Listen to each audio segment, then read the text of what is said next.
Contract labour. அப்போலோன்னு ஒரு தொழிலாளி. அவர் பார்த்தீங்கன்னா, ஏதாவது பண்ணிக்கிட்டே இருப்பாரு. ஒரு சின்ன சின்ன ஒரு 10 நிமிஷம் கேப் கிடைச்சாலும் ஏதாவது ஒரு வேலை பார்த்துக்கிட்டே இருப்பாங்க. அது மாரி நாகராஜன் ஒரு ஃபோர்மன், வேணுநாதன் ஒரு ஃபோர்மன். இவங்கலாம் என்ன ஆட் பண்ணுவாங்கன்னா, அவங்க வேலையில, ஒரு டூல் ரூம்ல ஒரு டூல் எடுத்து குடுக்குற வேலை தான் அவங்களுக்கு.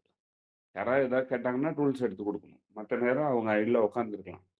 ஆனா, அந்த உட்காந்துருக்க நேரத்தில என்ன பண்ணுவாங்கன்னா, அதில பழுதான இயந்திரங்கள்லாம் எடுத்து, அதெல்லாம் சரிப்படுத்தி, திருப்பி ஓட விடுற வேலைகள், பார்த்த பெர்சன் கூடலாம் நான் வாழ்ந்திருக்கேன். அப்படின்னு சொன்னா மிகையாது. அந்த மாரி சொல்லாததையும் செய்து, அவங்க தொழிலுக்கான வேல்யூ ஆட் பண்ண பெர்சன்ஸோட நான் டிராவல் பண்ணேன்ற மிக பெருமையுடன் சொல்லிக்கொண்டு, இந்த தளத்தை பார்ட்டிசிபென்ட்ஸ் கிட்ட ஒப்படைக்கிறேன். ஒருத்தரா கை வைத்துனா வரிசையா கூப்பிடுறேன். நீங்களும் வேல்யூ ஆட் பண்ணலாம். அருணகிரி ஐயா நீங்க பேசலாம். குட் மார்னிங் நண்பர்களே. Good morning. வேல்யூ ஆட் பணம் வந்து ஒவ்வொருடைய வாழ்க்கையிலும் ரொம்ப முக்கியமான ஒன்றா இருக்கு. அடிப்படையில பணம்னா என்ன? ஒருங்கிணைந்த ஒட்டுமொத்த மனித இனத்தின் நம்பிக்கை அமைப்பு முறை தான் வந்து பணம். ஒருங்கிணைந்த ஒட்டுமொத்த மனித இனத்தின் நம்பிக்கை அமைப்பு முறை, integrated aggregate human being belief system.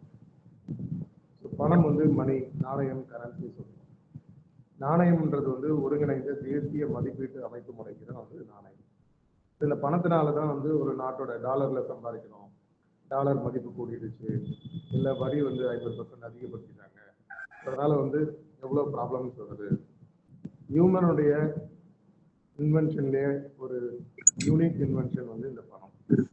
காரணம், பெரியவங்க வந்து நமக்கு சொல்கிற அறிவுரை, சின்ன பசங்களாக இருக்கும்போது பணத்தை பார்த்து செலவு பண்ணுவாங்க. இந்த பார்த்து செலவு பண்ணு அப்படின்ற அந்த வார்த்தைக்குள்ள 1000 அர்த்தங்கள் இருக்கு. காரணம், இதுக்கு எப்படி ஹேண்டில் பண்ணணும்னு ஒரு மேனுவல் இல்லாத ஒரு விஷயம். பணம்ன்ற ஒரு அமைப்பு முறை, பார்ட்டர் சிஸ்டம் கொண்டு வந்ததுக்கு அப்புறம் தான் இன்னைக்கு இந்த அளவுக்கு உலகம் பரிணமித்திருக்கு. பண்டமாற்று முறையில் இருந்தப்ப மதிப்பு வந்து பெரிய அளவில் மாற்றம் இல்லாமல் இருந்தது.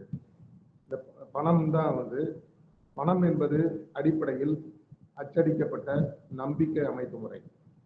ஏன்னா அந்த ரிசர்வ் பேங்க் கவர்னரே I promise to pay the bearer அப்படிதான் எழுதுறாரு. ஸோ நம்பிக்கை என்பது அச்சடிக்கப்படாத பணம். அப்போ ஒவ்வொருத்தருடைய வாழ்க்கையிலையும் பணம் வந்து எந்த அளவுக்கு அவங்களுடைய வேல்யூவை கூட்டுது அல்லது குறைக்குது.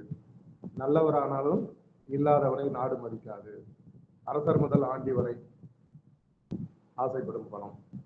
அப்போ இந்த பணம் வந்து ஒரு நாட்டில் எல்லார்கிட்டையும் வந்து புழங்குச்சுன்னா, அல்லது உலகம் முழுக்க எடுத்துக்கிட்டா கூட இது வந்து எல்லா மக்கள்கிட்டையும் வந்து சேருதா அப்படின்னு பார்த்தீங்கன்னா இல்லை.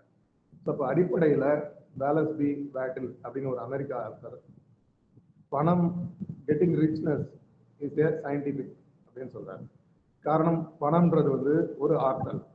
அந்த ஆற்றல் வந்து உங்களை நோக்கி வரணும் அப்படின்னா லைக் மைண்டட் அட்ராக்ட்ஸ்ன்ற மாதிரி பணத்தின் மீது உங்களுக்கு ஒரு ஈர்ப்பு இருக்கணும். பணத்து மேல உங்களுக்கு ஈர்ப்பு இருக்கிற மாதிரி பணத்துக்கு உங்களுக்கு மேல ஒரு ஈர்ப்பு இருக்கணும்.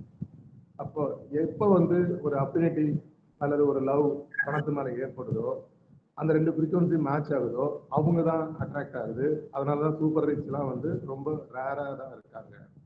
ஆனா பிரபஞ்சம் வந்து எல்லாருக்குமே வந்து எல்லா வசதிகளும் தான் கொடுக்குது. காரணம், நேரம் வந்து இன் டர்ம்ஸ் ஆஃப் மணி தான் வந்து, டைம் தான் மணி ஆகுது. அப்போ அந்த நேரம்ன்றது வந்து பிறக்கும்போது எல்லாருக்கும் வந்து 86,400 செகண்ட் வந்து இயல்பா இருக்கு. ஆனா அது வளர வளர அந்த நேரத்தோட மதிப்பை கூட்டுறதும் குறைக்கிறதும் ஒவ்வொரு இண்டிவிஜுவலோட ஆட்டிடியூட், மனோபாவத்தில் தான் இருக்கு. அதுக்கு 4 வகையான உலகங்கள் இருக்கு உலகத்துல. மன உலகம், மைண்ட் வேர்ல்டு. உணர்வு உலகம், இந்த பிரபஞ்சத்தோட மொழி வந்து உணர்வு. ஸோ நீங்க எந்த மொழியில பேசினாலும் இந்த பிரபஞ்சம் வந்து லிசன் பண்ணுமா, அண்டர்ஸ்டாண்ட் பண்ணுமா, கனெக்ட் பண்ணுமானா கனெக்ட் பண்ணாது. உணர்வு உலகம். இன்னொன்று வந்து பெரும்பான்மையான மக்கள் ஏற்றுக்கொண்டது ஆன்மீக உலகம். ஒரு 100 கோடி பேர் ஏத்திஸ்டோ இருக்காங்க உலகம் முழுக்க. ஸோ அது இல்லாதவங்க இயற்கை உலகத்தை வச்சுக்கலாம், அல்லது இயற்கை வழிபாடு எது அவங்களுக்கு பிடிக்குதோ அதை வச்சுக்கலாம். 4வது பிராக்டிக்கல், பௌதிக உலகம். இந்த 4 உலகத்துல நீங்க என்ன, உங்களுடைய மனோபாவம் என்ன, ஆட்டிடியூட் என்ன, அதை பொறுத்து தான் இந்த மணி வந்து உங்களை அட்ராக்ட் பண்ணுது, இல்லைன்னா மணிக்கு உங்களை அட்ராக்ஷன் வருது. காரணம், என்னோட பாக்கெட்டில் இருக்க பணம் யாரோட பணம் அப்படின்னு கேட்டோம்னா கேள்வி எல்லாரும் வந்து பொதுவாக சொல்கிற பதில் இது என்னுடைய பணம். அப்படி இல்லை, அது ஆக்சுவலாக என்னுடைய பணம் அல்ல, என் பாக்கெட்டில் இருக்குது. என் தேவைகளை பூர்த்தி செய்வதற்கான மணி. கரண்ட் எப்படி எல்லார் வீட்லேயும் அவைலபிளாக இருக்கோ, நாம் எவ்வளோ அது உள்ள யூட்டிலிட்டி யூஸ் பண்ணுறோமோ அதை பொறுத்து அந்த கன்சம்ஷன் அதிகம் ஆகிற மாதிரி என் தேவைகளை அதிகப்படுத்தும் போது வரவுகளும் அதிகமாகிறது. அப்போ அது கூடுறதோ குறையிறதோ ஒவ்வொருத்தருடைய மனதுல தான் இருக்கு. மனம் தரும் பணம்ன்ற புத்தகமும் அதை தான் சொல்லுது. ஆகமத்தில் பணத்தை வந்து அதிகப்படுத்தி ஒவ்வொருத்தருடைய வாழ்க்கையில ஒவ்வொருத்தரும் தன்னுடைய மதிப்பை கூட்டிக்கணும் அப்படின்னு என்னுடைய முதல் ரவுண்டை முடிக்கிற. வாய்ப்புக்கு நன்றி. நீங்க ஆல்ரெடி எடுக்கல இல்லையா இல்லையா சார்பிலேயே நான் சொல்லிக்கிறேன், இதை விட பெரிய வேல்யூ ஆடிங் இந்த செஷனுக்கு இருக்காது அப்படின்னு சொல்லி செஷனை வந்து நித்யதேவ் மேடம் ஹேண்ட் ஓவர் பண்றேன். இவர் ஒரு நல்லாசிரியர், நம்ம நற்புலர்ல வந்து எனக்கும் சீனியர். பிகினிங்ல இருந்து நம்ம நற்புலர் தளத்துல இருந்து அவருடைய தினமும் அவங்க பங்களிப்பை கொடுத்து, அதே சமயம் அவங்க ஃபீட்பேக்காகவும் நிறைய விஷயங்கள் செய்திகள் சொல்லும் திறன் உள்ளவர், கவிஞர், புத்தக எழுத்தாளர், சமூக சேவகர், ஆசிரியர், குழந்தைகளுக்கு வந்து அவங்க குழந்தைங்க மாதிரி எல்லா குழந்தைகளையும் பார்த்துக்கிற ஒரு அருமையான ஒரு தாய் அப்படின்னு சொல்லி அந்த தளத்தை அவங்கள்ட்ட ஒப்படைக்கிறேன். வேல்யூ ஆடிங் என்ற தலைப்பில் TRT நித்யா தேவி அவர்கள் இன்னைக்கு பேசுவாங்க. மேடம் முன்பாக என் போன்ற பலருக்கு அக்கா, அதையும் சேர்த்துக்கணும் இன்ட்ரோடக்ஷன்ல. ஆமா, அவங்களோட பேச்சு பக்கா. பேசுங்க மேடம். உற்சாகமான காலை வணக்கம். ஒவ்வொரு மாதமும் நம்ம நற்புலரி சார்பாக ஒவ்வொரு தலைப்புகள்ல அழகா அத்தனை நபர்கள் வந்து பல வகையான விஷயங்களையும், நம்ம மதிப்பை எங்க கூட்டணும், நம்ம மதிப்பை எங்க நம்ம குறைக்கணும், நம்ம எங்க மதிப்பை நம்ம காப்பாத்திக்கணும் அப்படின்ற விஷயங்களையும், பல வகையான நிகழ்வுகளையும் தரவுகளையும் உறவுகளையும் நம்ம மதிக்கணுன்ற எல்லா விஷயங்களையும் சிறப்பா சொல்லிட்டு வந்தாலும், இந்த இறுதி நாள்ல நம்ம என்ன பார்க்க போறோம் அப்படின்னா, எங்கெல்லாம் எனக்கு மதிப்பு எங்கெல்லாம் குறைஞ்சு காணப்பட்டது அப்படின்றத நான் சொல்லலான்னு இருக்கேன். என்னடா மதிப்பு கூட்டல்ல மதிப்பு குறைத்தல் பத்தி பேசுறாங்க. ஏன்னா நம்ம பார்த்த ஒரு சில விஷயங்களுக்கு இடையில அங்கே மதிப்பு குறைஞ்சது அப்படின்னும் போது எனக்கு அங்கெல்லாம் சில நேரங்கள்ல வெளிநடப்பு சில வகையான தோழிகள் மூலமாக அத்தனை நிகழ்வுகளையும் கண்டதை நான் உங்களுக்கு ஒரு காட்சிகளாவே நான் உங்களுக்கு பரிணாமமா சொல்லலான்னு இருக்கேன். அப்படி சொல்றப்ப அது வந்து ஒரு பொதுவான காட்சியா வச்சுக்கணும் அப்படின்றதுக்காக அது யாருக்கு நடந்துச்சு, எங்க நடந்துச்சு, எப்படி நடந்துச்சுன்றத மட்டும் சொல்றேன். ஆனா அதனுடைய பேரை வந்து நான் சொல்ல மாட்டேன்.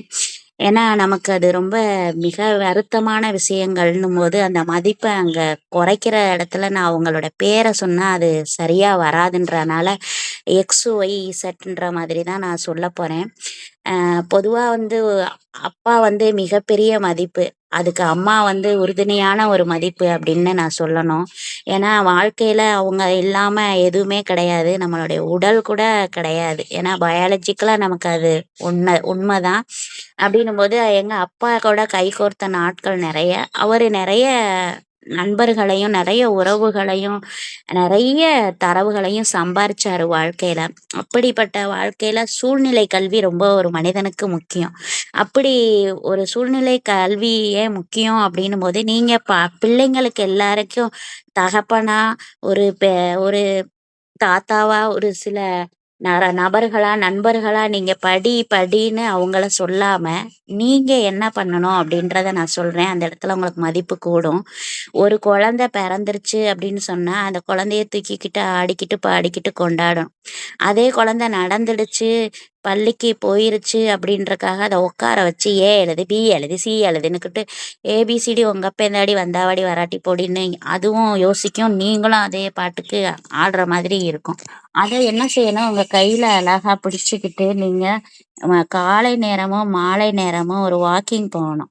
அந்த வாக்கிங்லயே நீங்க அந்த டாக்கிங் குடுக்கணும். அந்த டாக்கிங்கே அந்த குழந்தைக்கு மிகப்பெரிய கிங்குன்னு சொல்லிட்டு ராஜாவா அது வளர வாய்ப்பு உண்டு. புரிஞ்சுச்சா? அப்ப வந்து அந்த சூழ்நிலை கல்வி மூலமா நான் கத்துக்கிட்ட கல்விகள் தான் ஏராளம், ஏராளம், தாராளம் அப்படின்னு நான் இங்க சொல்லிக்கிறேன். அதுக்கப்புறம் கொஞ்சம் காலமா வளர்ந்தாச்சு. வளர்ந்து முடிச்ச பிறகு இந்த சைக்கிள் ஓட்டுறது வந்து ரொம்ப இல்லாம இருந்துச்சு. 6வது படிக்கிற ஸ்டேஜ் ஆயிடுச்சு. ஆனா சைக்கிள ஓட்டல. வாழ்க்கை ஓடிக்கிட்டு இருக்கு. ஆனா நடந்தே போறது எவ்வளோ சாத்தியம்னு புரியல. வாகனம் இந்த உடல் வாகனம் நம்ம ஒரு வாகனத்துல போனா, அது நேரத்தை வந்து மிச்சப்படுத்தும் அப்படின்றதுல, அந்த வாகனம் எனக்கு ரொம்ப தேவையா இருந்தது. அப்ப வந்து எனக்கு பக்கத்து வீட்ல இருக்கிற 3 இருந்த பசங்க வந்து எனக்கு வந்து வாகனம் சொல்லிக் குடுத்தாங்க. நல்ல பெரிய பசங்க தான். ஆம். ஆனா வந்து என்ன வந்து எந்த விதத்திலயும் டச் பண்ணல. அம் அ எந்த விதத்திலயும் என்னைய சில்மிஷங்கள்லாம் பண்ணல. நான் சொல்றது உங்களுக்கு எல்லாருக்கும் புரியும். ஒரு மேடை நோக்கி நிக்க வச்சுட்டு சைக்கிள, இந்த மாரி பிடிச்சுக்க, கொண்டுக்க அப்படின்னு மட்டும் சொல்லிட்டு அழகா ஓட்டினேன். கிட்டத்தட்ட அந்த பசங்களுக்கு வயசு என்னவா இருக்கும் அப்படின்னு சொன்னா, ஒரு 14, 13 வயசு இருக்கும். எனக்குமே பாருங்க 6 பிளஸ்ஸு அ ஒரு 5 தானே கூடும். 11 அந்த மாரி வயசு. அந்த ஸ்டேஜ்ல இருக்கிறவங்க எ ரூட்டு விடுறது, ஜொல்லு விடுறது நெறைய இருக்கத்தான் செய்யும். ஆனா, அந்த பசங்களோட வளர்ப்பு அவ்வளவு நிதானமா இருக்கு. ஏறெடுத்து பார்க்காம, ஆமா அக்கான்னு சொன்னதுக்கு ஏத்த மாரி எனக்கு நல்லா கத்துக் குடுக்குறாங்க. "ஏய்! நீ என்ன என்னைய வந்து பிடிக்கவே இல்ல சைக்கிள்ல. நான் கீழ விழுந்துட்டேன். டொம்முன்னு விழுந்து நெகம்லாம் பிஞ்சிரும்." அதெல்லாம் எல்லாருக்கும் அனுபவங்கள் இருக்கும். அந்த நெகம் பிஞ்ச பிறகு அப்பத்தான் நான் யோசிக்கிறேன். கத்துக்கிறதுக்கு வந்து ஒரு குரு தேவ. அ எனக்கு அப்ப இடத்துல அந்த பையன் வந்து எனக்கு குருவா தெரிஞ்சான். ரொம்ப மிகப்பெரிய ஒரு விஷயம் இல்லையா அது? எனக்கு அதுவும் குருன்ற ஒரு அங்கத்தை வந்து அந்த பங்கப்படுத்தாம இருந்தான் அப்படின்றதுல இந்த இடத்துல மங்காத செய்தியா நான் சொல்லிக்கிறேன். எனக்கு அந்த இடம் கொஞ்சம் சரியா இருந்துச்சு. அ அடுத்து அத கத்துட்டு நல்லா வாழ்க்கையில சைக்கிள்னா அப்படியே கைய விட்டுட்டு செம்மையா அப்படி பறக்கிறது, டபுள்ஸ் வைக்கிறது. திமிருக்கு இப்படி இப்படி வளைஞ்சு வளைஞ்சு ஓட்டுறது, இந்த வேலையெல்லாம் செய்றது ரொம்ப ஜாலியா இருக்கும். ஏன்னா, ஊரெல்லாம் சுத்தி என் பேர் நித்தி அப்படின்றது தான் அதோட ஹெட்டிங்கே. அந்த சைக்கிள் இருந்தா போதும். வேற யாருமே வேணாம். நீங்கலாம் சொல்லுவீங்கல்ல, என் பைக் என் பொண்டாட்டி அப்படின்ற மாரி, இல்ல வேலை அப்படின்ற மாரி. எனக்கும் அதே மாரி எனக்கு பிடிச்ச லவர் அப்படின்னு சொல்லிக்கலாம். அவ்வளோ அழகா இருக்கும். கேப்டன் அது பேரு. செம்மையா இருக்கும். அத பக்கத்து வீட்ல கொஞ்சம் தானமா குடுத்துட்டான் தம்பி. ஏன்னா, அது இதோடைய மதிப்பு வந்து ஊரு போய் வேலை பார்க்குறவங்க கிட்ட போகட்டும் அப்படின்றதுக்காக குடுத்துட்டோம். அந்த மதிப்பு எனக்கு ரொம்ப ரொம்ப பிடிச்சிருந்துச்சு. அடுத்து என்ன அப்படின்னு சொன்னா, வேற மாரி பார்த்துட்டுருக்கப்ப, அப்பதான் வந்து 8வது படிச்சுட்டுருக்கும்போது பூ பூத்துருச்சு. பூத்த பூ யோசிக்குது. இந்த டைம் வந்து ரொம்ப ரொம்ப சூப்பரான டைமு. எல்லாருக்குமே பையனாகட்டும், பொண்ணாகட்டும். நீங்க நல்லா பாருங்க. அவனோட குரல் ரெட்டையா வெடிக்கும். அவனும் வயசுக்கு வருவான். ஒரு பொண்ணும் வயசுக்கு வரும். ஆனா பொண்ணுக்கு தான் தாராளமா "வாடா கொச்சுக்குள்ள உட்காந்துட்ட" அப்படின்னு மாமன கூப்பிட்டு கயிறு கட்டி ஆத்தா, புத்தான்னு எல்லாரையும் கூப்பிட்டு வந்து கறி, சோறு, மீன் எல்லாம் போட்டு அந்த பிள்ளைய 30 நாள் உட்கார வச்சு அவங்க கிட்டக்க சேலை வாங்கி பல்லாங்குழி விளையாட வச்சு, அப்படியே ராஜபோகமா அந்த 30 நாளு சொல்ல முடியாது. அவ்வளோ ஒரு சிறப்பு. ஒரு மரியாதை அந்த அந்த செல்கள் உடைந்து அந்த செக்ரிகேஷன் நடக்கிறப்ப இருக்கும் பொழுது ஒரு விஷயம்.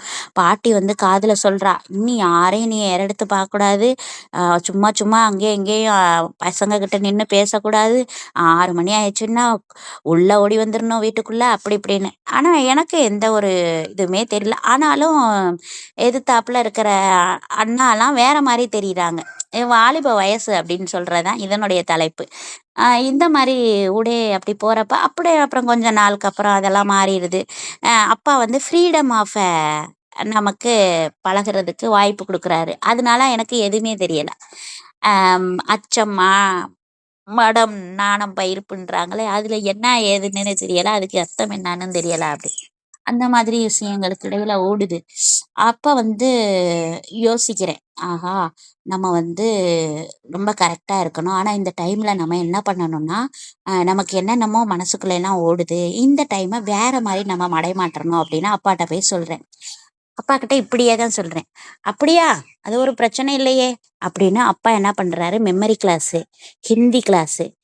ஹிந்தி கிளாஸ்ல வந்து 4வது தான் படிக்கணும் பிரவேசிக்கா. ஆனா எங்க அப்பாகிட்டக்க நான் சொல்றேன், "அப்பா நான் வந்து பிராத்தமிக்லேருந்து படிக்கிறேன். இல்லைன்னா பரீட்சையாலருந்து படிக்கிறேன்" அப்படின்னு. "என்ன பரீட்சையாலருந்து படிக்கிற? அதெல்லாம் ஏற்கனவே படிச்சாச்சு." "அப்பா அதெல்லாம் புரியாம படிச்சுட்டேன்ப்பா." "இப்ப 8வது வரைக்கும் நல்லா புரிஞ்சு படிச்சுட்டியாக்கும்? மறுபடியும் 8வது தூக்கிப்புட்டு திருப்பி போறியா 1வதுலேருந்துன்னு?" கேட்குறாரு அப்பா. ஐயோ! பரவால்லப்பா. இது அடிஷனல் கோர்ஸ் எக்ஸ்ட்ரா கரிக்குலர்.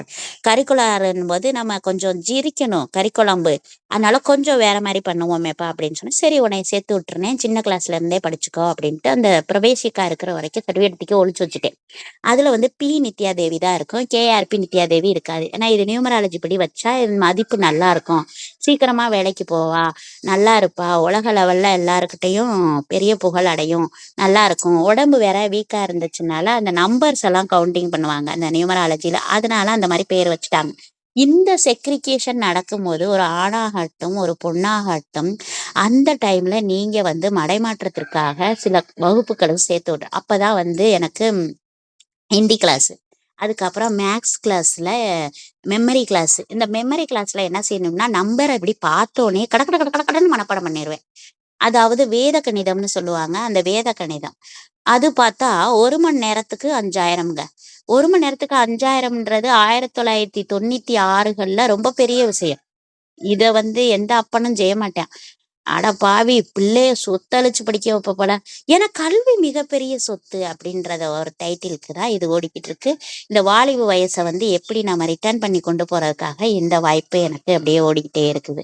ரொம்ப சிறப்பா மெமரி கிளாஸும், அபாகஸ் போகவும், இந்த ஹிந்தி கிளாஸ் போகவும், அதுக்கப்புறம் கம்ப்யூட்டர் கிளாஸு இப்படி என்னோட டைம வந்து வெரி என்கேஜ்டு.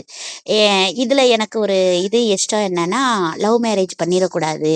எக்காரணத்தையும் கூட்டா பண்ணிறக்கூடாது.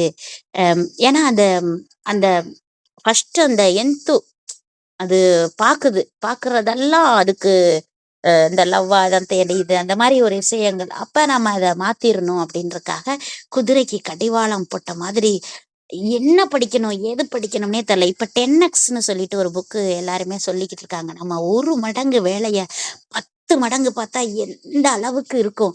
அந்த மாதிரி பார்க்கணுன்ட்டு ஓடுறேன், ஆடுறேன். சைக்கிளுக்கு வாய் இருந்தா கூட அழுதுரும்.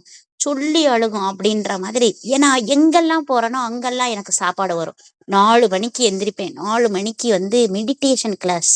5 மணிக்கு யோகா கிளாஸ், 6 மணிக்கு கம்ப்யூட்டர் கிளாஸ், 7 மணிக்கு ஹிந்தி கிளாஸ், 8 மணிக்கு மேத்ஸ் கிளாஸ், 9 மணிக்கு வீட்டுக்கு வந்தோனே சைக்கிள திரும்பி எடுத்துக்கிட்டு ரிட்டர்ன் பண்ணி எப்ப போவேன்னா, காலேஜஸ் டேஸ்க்கும், அதுக்கப்புறம் ஸ்கூல் டேஸ்க்கும் இப்படி நான் வந்து என்னோட அப்படியே மேல ஒரு ஹேண்ட் பார் இருக்கும் பார்த்தீங்களா? கொம்பு மாரி, கொம்பு சைக்கிள். அத வச்சுக்கிட்டு சர்ரு சர்ரு சர்ருன்னு வளைச்சுக்கிட்டு செம்மையா ஓடுவேன்.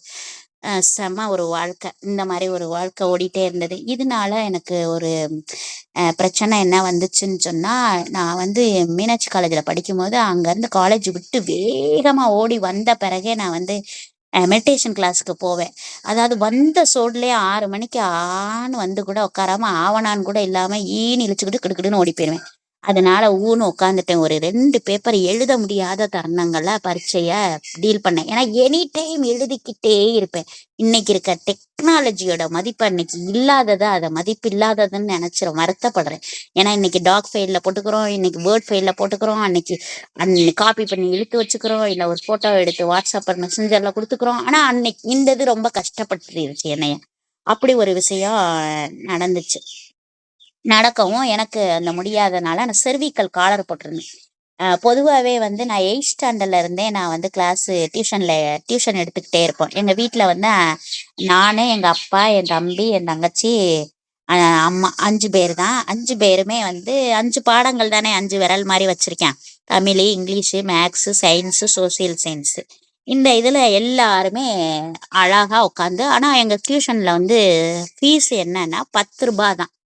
அப்போ 10 ரூபான்றது மிகப்பெரிய விஷயம். 1996லயே நான் ஒரு டியூஷன் டீச்சர், அதாவது டியூஷன் அக்கா. சாயந்தரம் போனால் அக்கா அக்கா அக்கான்னு வந்து உட்காந்துருவாங்க. உட்காமக்கா கரண்ட் இல்லைனாலும் எங்கள் டியூஷன் நடக்கும்னா பார்த்துக்கோங்க. இது எப்படிடா நடக்கும் அப்படின்னு பார்க்குறீங்களா? டேபிள் கத்துவோம், இல்லை மனப்பாட பாட்டு கத்துவோம். ரொம்ப சூப்பராக இருக்குங்க. இந்த 10 ரூபா வந்து எங்களுக்கு மிகப்பெரிய விஷயம். அவ்வளவு டெடிகேஷனா ஒரு மனுஷன் இந்த 1 ரூபா 100 ரூபா கொடுத்தா 1000 ரூபாய்க்கு நடிப்பாரு சிவாஜின்ற மாதிரி எங்க இதுல 10 ரூபா கொடுத்தா நாங்க பல்லாயிரக்கணக்கான வேலை செய்வோம். அவ்வளவு சொல்லி கொடுப்போம். இதை 10 ரூபாய்க்கு நாங்க 30 ரூபாய்க்கு ஸ்நாக்ஸ் கொடுத்துருவோம்னா பாத்துக்கோங்க. அப்படி நாங்க என்ன டெய்லி எங்க வீட்டுல ஏதாவது கொலக்கட்டையும் பால் கொலக்கட்டையும் ஏதாவது பயரும், இதுதான் தினம் ஒரு குரல் மாதிரி தினம் ஒரு பயர் எங்க வீட்டுல. இது வேற நடக்கும். இதை வேற அடிச்சு அடிச்சு எல்லாருக்கும் எங்க அம்மாட்ட நான் கேட்பேன், அம்மா எல்லாத்துக்கும் அந்த கருணைன்ற ஒரு கதையில சொல்லுவாங்கல்ல, அந்த அம்மா கீரையை 5 ரூபாய்க்கு கூட உனக்கு கொடுக்க மாட்டேன்ருச்சு, 10 ரூபாய்க்கு தான் கொடுக்க முடிச்சு, நீ 20 ரூபாய் இட்லியை கொடுத்தேன்னு ஒரு புள்ள சொல்லும்ல. அதாவது கருணையில வியாபாரத்துல கருணையை பார்க்கக்கூடாதுன்ற அந்த கதை எதுக்கு ரெப்படேஷன் அப்படின்னு வேணான்னு சொல்லிட்டு நான் மூவாரேன்.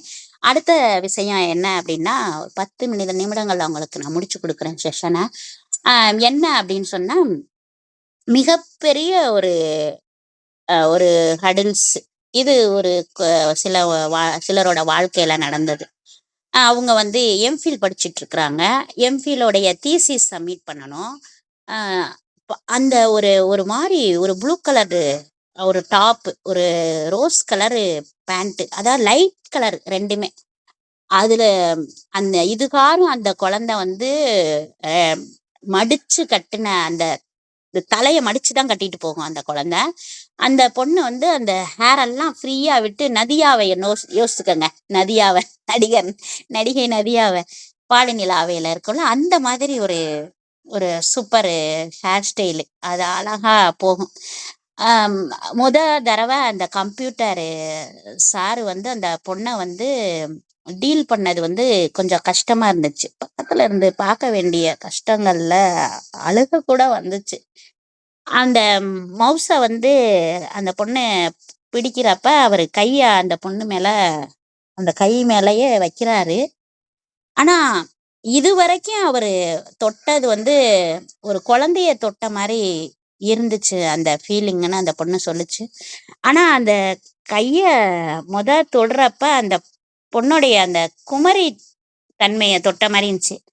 இது எந்த டைம் அந்த பொண்ணுக்கு புரிஞ்சுச்சுன்னு என்கிட்ட சொல்லுச்சுன்னா, என் வீட்டுக்காரு என்ன முத தொட்டாரு பாத்தியா, அந்த மாதிரி இருந்துச்சுன்னு அழுதுச்சு.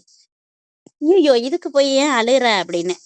அப்ப எந்த அளவுக்கு அந்த இது இருந்திருக்கும்னு பாருங்க. அப்ப அந்த பொண்ணு என்ன செஞ்சிருச்சுன்னா, அந்த எம்ஃபில் வேணாம், ஒரு கழுதை வேணாம் அப்படின்ட்டு அது என்ன செஞ்சிருச்சு, என்னோடைய தீசிஸை வந்து கொடுங்க எனக்கு போதும் அப்படின்னு சொல்லிட்டு கேட்டுருச்சு. அந்த தீசிஸை அவர் தந்துட்டாரு. தந்தோடனே அந்த பொண்ணு வந்து போட்டு பாக்குது. அதுல எந்த எடிட்டும் பண்ண முடியல.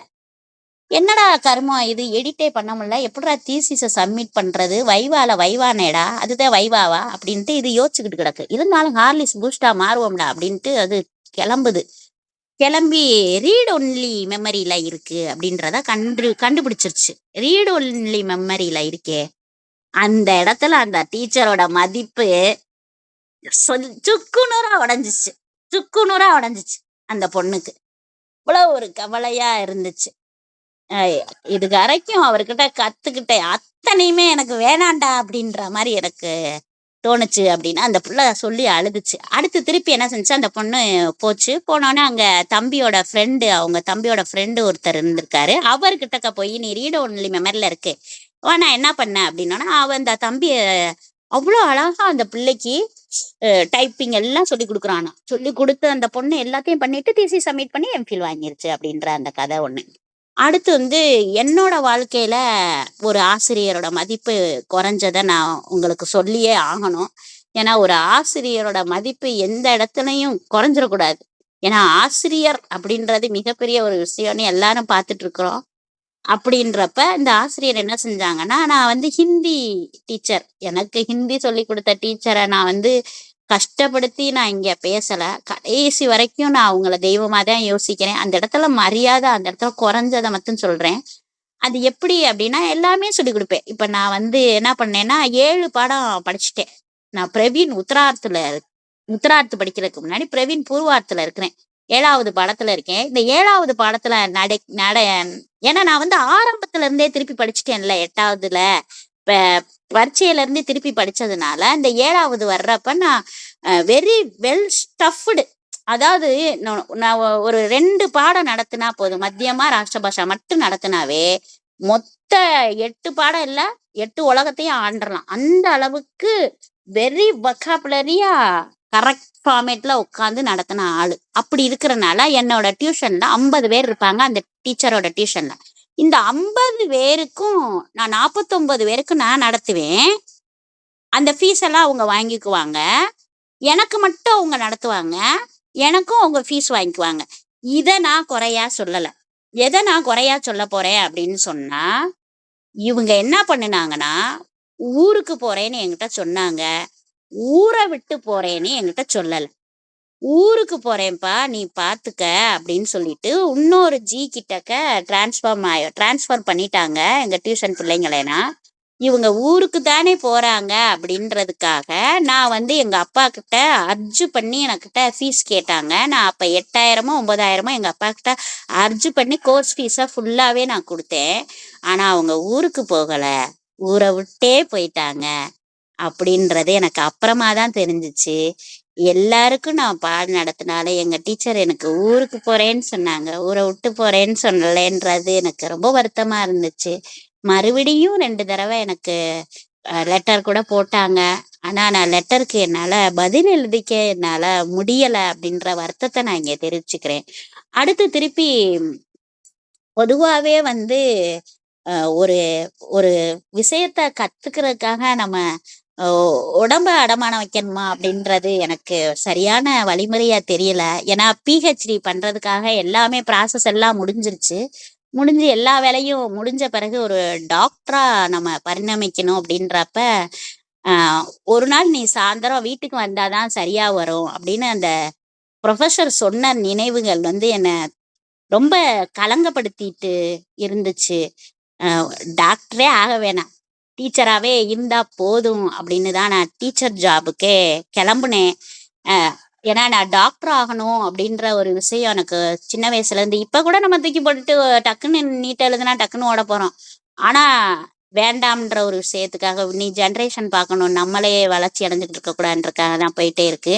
அப்படி இருக்கிறப்ப அங்க நம்ம அந்த ஒரு கஷ்டத்தை நம்ம பாக்குறப்ப டாக்டர்னு போட்டுக்கவாது ஆசைப்படணும்னா பிஹெச்டிக்கு எய்ம் பண்ணேன். ஆனா டாக்டர்னு போட்டுக்கிறது பார்ப்போம், பிறகு முனைவர் பட்டம் யாராவது தரட்டும். ஆனா அனைவரும் மதிக்கிற ஒரு விஷயமா இருந்தா முனைவர் வேணாமடா சாமின்னு நான் வேகமா வந்தேன்.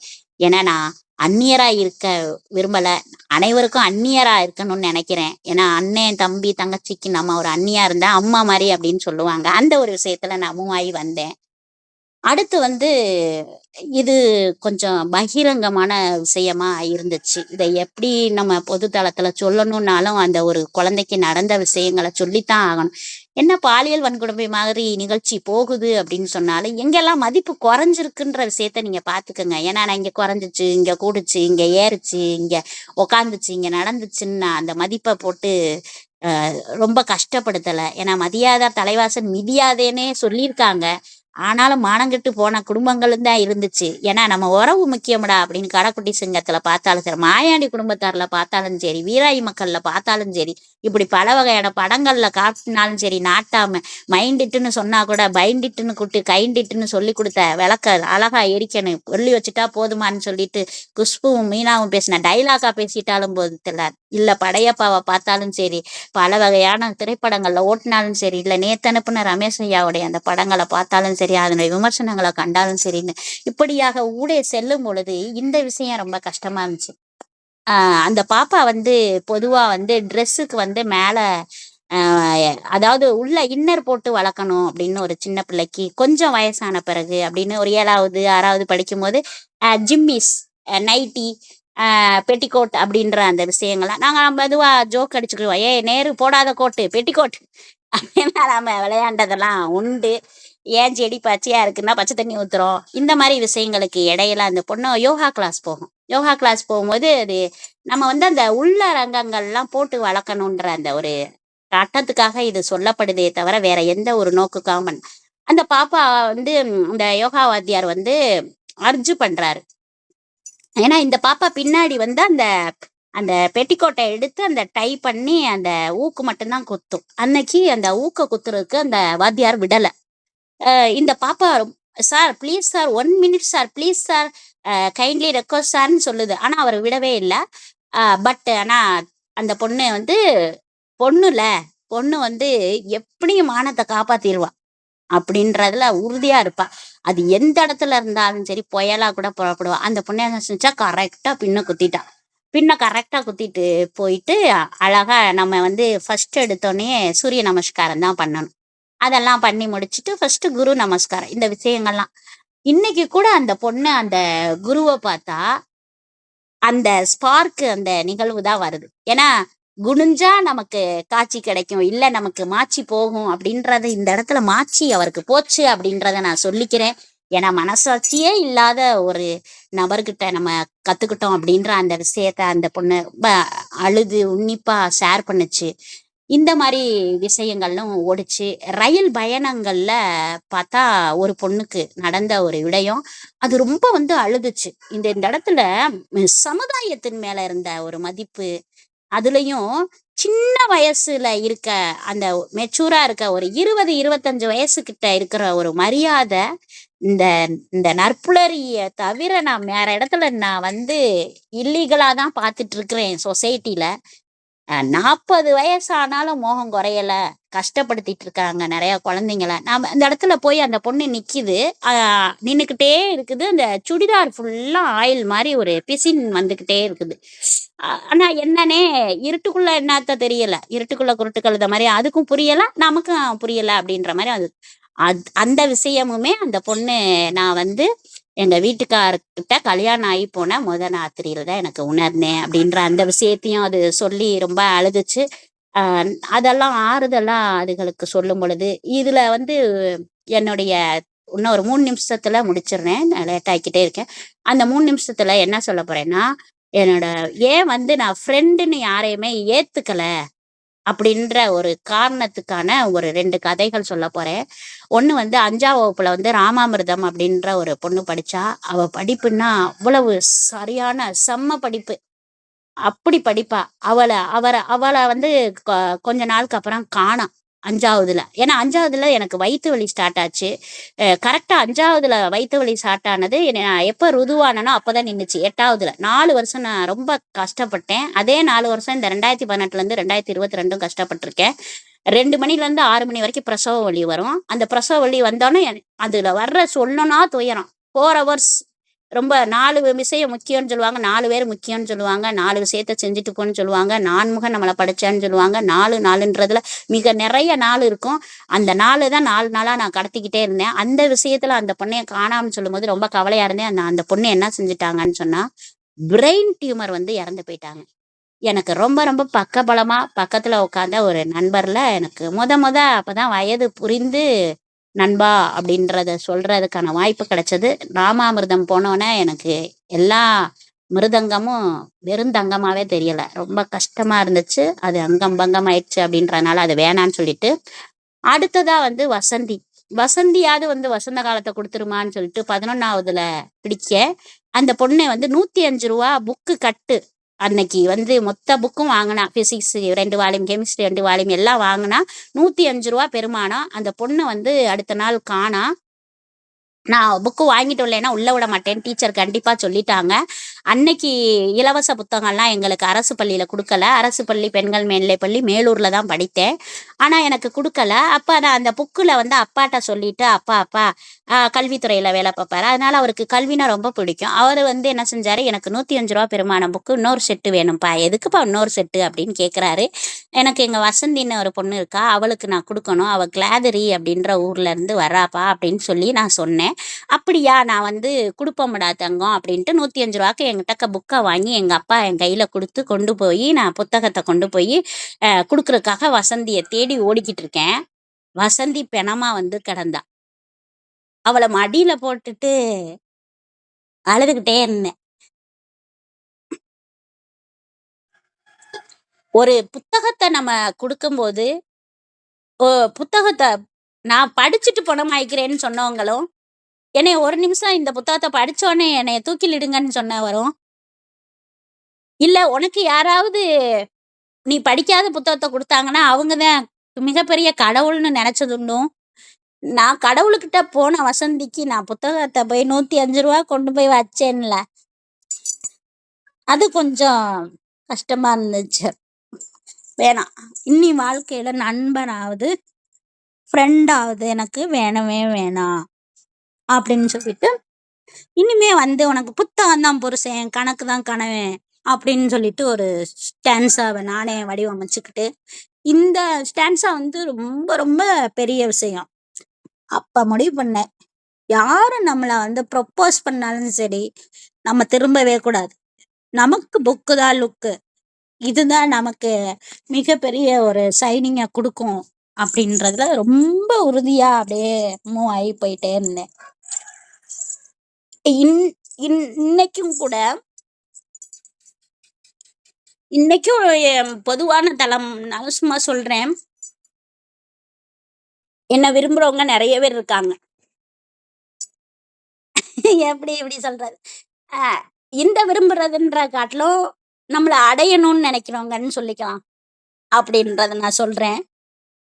ஆனாலும் நம்ம வந்து சரியா போனாதான் நம்ம சமுதாயம் நம்மளை எடுத்துக்கிறோன்ற காட்டில நம்ம மனசாட்சி நம்ம நல்லா இருக்க விடும். படுத்தா தூங்கணும்ல, தூக்கம் வந்தா தானே தூங்கணும். அப்படின்னு எப்படி தூங்கலைன்னு நினைச்சு செத்தவே நிறைய பேர், தூங்காம கூட செத்தவே கொஞ்சம் பேர் அப்படின்னு நீங்க அன்னைக்கு சொல்லிட்டு இருந்தீங்கல்ல. நிச்சயமா மத்தவங்களுக்கு ஒரு மதிப்பா வாழ்ந்துட்டு போயிடணும். எப்படி ஒரு செடி அதோட பழத்தை சாப்பிடாது, ஆறு தன்னோட தண்ணிய குடிக்காது, ஆனா அது எல்லாருக்கும் நன்றி தெரிவிக்குது பாத்தீங்களா, அந்த மாதிரி இருந்துட்டு போயிடணும்.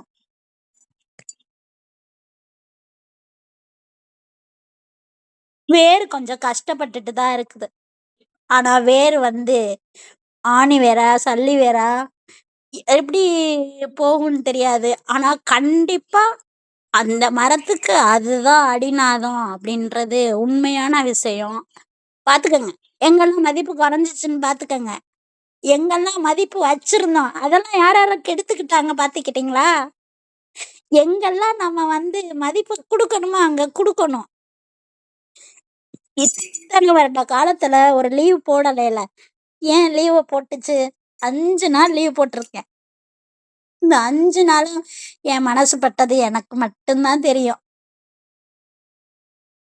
ஏன்னு கேட்டா, நம்ம ஒரு குறிப்பிட்டவங்களுக்காக போனாலும் ஒரு குறிப்பிட்டவங்க நம்ம இல்லாம இருக்கிறது சில பேருக்கு பெரிய மதிப்பா இருக்கும்.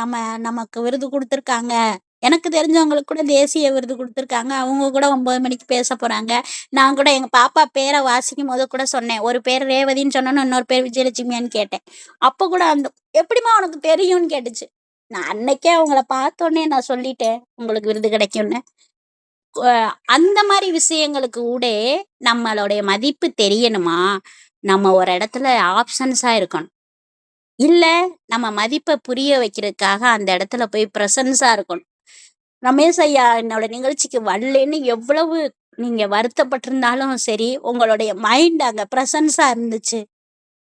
என்னோட தம்பி புத்தகத்துக்கு வந்தாலும் நான் அடுத்த புத்தகத்துக்கு நான் கூப்பிடும் போதும் அவங்கனால வர முடியல. ஆனா அவங்க மைண்ட் அங்க பிரசன்ஸா இருந்துச்சு. நற்புலரியே முளைக்க நினைக்கும் விதைகளுக்கு பிரசன்ஸா காலையில இருந்துச்சு. இதெல்லாமே நமக்கு மதிப்பு தானே. யோசித்து பாருங்க, எவ்வளவுக்கு ஊடே நம்ம சென்றுக்கிட்டு இருக்கிறோம். நிஜமா நீங்க நினைக்கிறீங்களா நினைக்கல. அன்னைக்கு டிஸ்கஷன் ஓடிக்கிட்டு இருந்துச்சுல்ல, அன்னைக்கு நான் பேசுவேன்னா என்னன்னு தெரியாது, நான் இன்னைக்கு நான் பேசுவேன்னு நினைச்சேன் பாத்தீங்களா, அது ஏன் மதிப்பு. உங்களுக்கு அவ மதிப்பா இவ மதிப்பா எவ மதிப்புன்னுலாம் எனக்கு தெரியல. ஆனா எங்க மதிப்பு குறையுதோ அங்க போகாதீங்க, எங்க மதிப்பு வேணுமோ அங்க போங்க. மதிக்கணும்னா சரியா மதிக்க கத்துக்கங்க. ஏன்னு கேட்டா நம்ம லைஃப்ல வந்து நான் ஒய்ஃபா இருக்கேன், யாருக்கு நைஃபா இல்ல அப்படின்னு சொல்லிக்கிறேன். நிறைய பேருக்கு ஐ லவ் யூ சொல்லியிருக்கேன். நான் ஃப்ராங்கா சொல்றேன், எனக்கு பிடிச்சவங்களுக்கெல்லாம் சொல்லுவேன், 11.13 சொல்லுவேன். ஏன்னா எனக்கு அந்த நபருடைய அந்த குணாதிசயங்களுக்காக நான் சொல்லுவேன். என்னோட அப்பா மாதிரி. என்னோட அந்த அப்பாவோட அந்த சாயலோ, அந்த பர ஒரு அரவணைப்போ இருக்கும்ல, அவங்களுக்கெல்லாம் நான் சொல்லியிருப்பேன். அவங்களுக்கு சில பேருக்கு தெரியும். சரியா? அ இப்பயும் எனக்கு ரொம்ப பிடிச்சிருக்கு இந்த வாழ்க்கை. இந்த வாழ்க்கையில நெறைய தடைக்கற்கள் என்ன, அதுக்கு ஊடயே தான் நம்ம சென்றுகிட்டு இருக்கோம். பரவால்ல போவோம். நம்ம மதிப்ப நம்ம தக்க வச்சுக்கணும்ல. இன்னும் நீ செல்லக்கூடிய பாதை அதிகமா இருக்கு.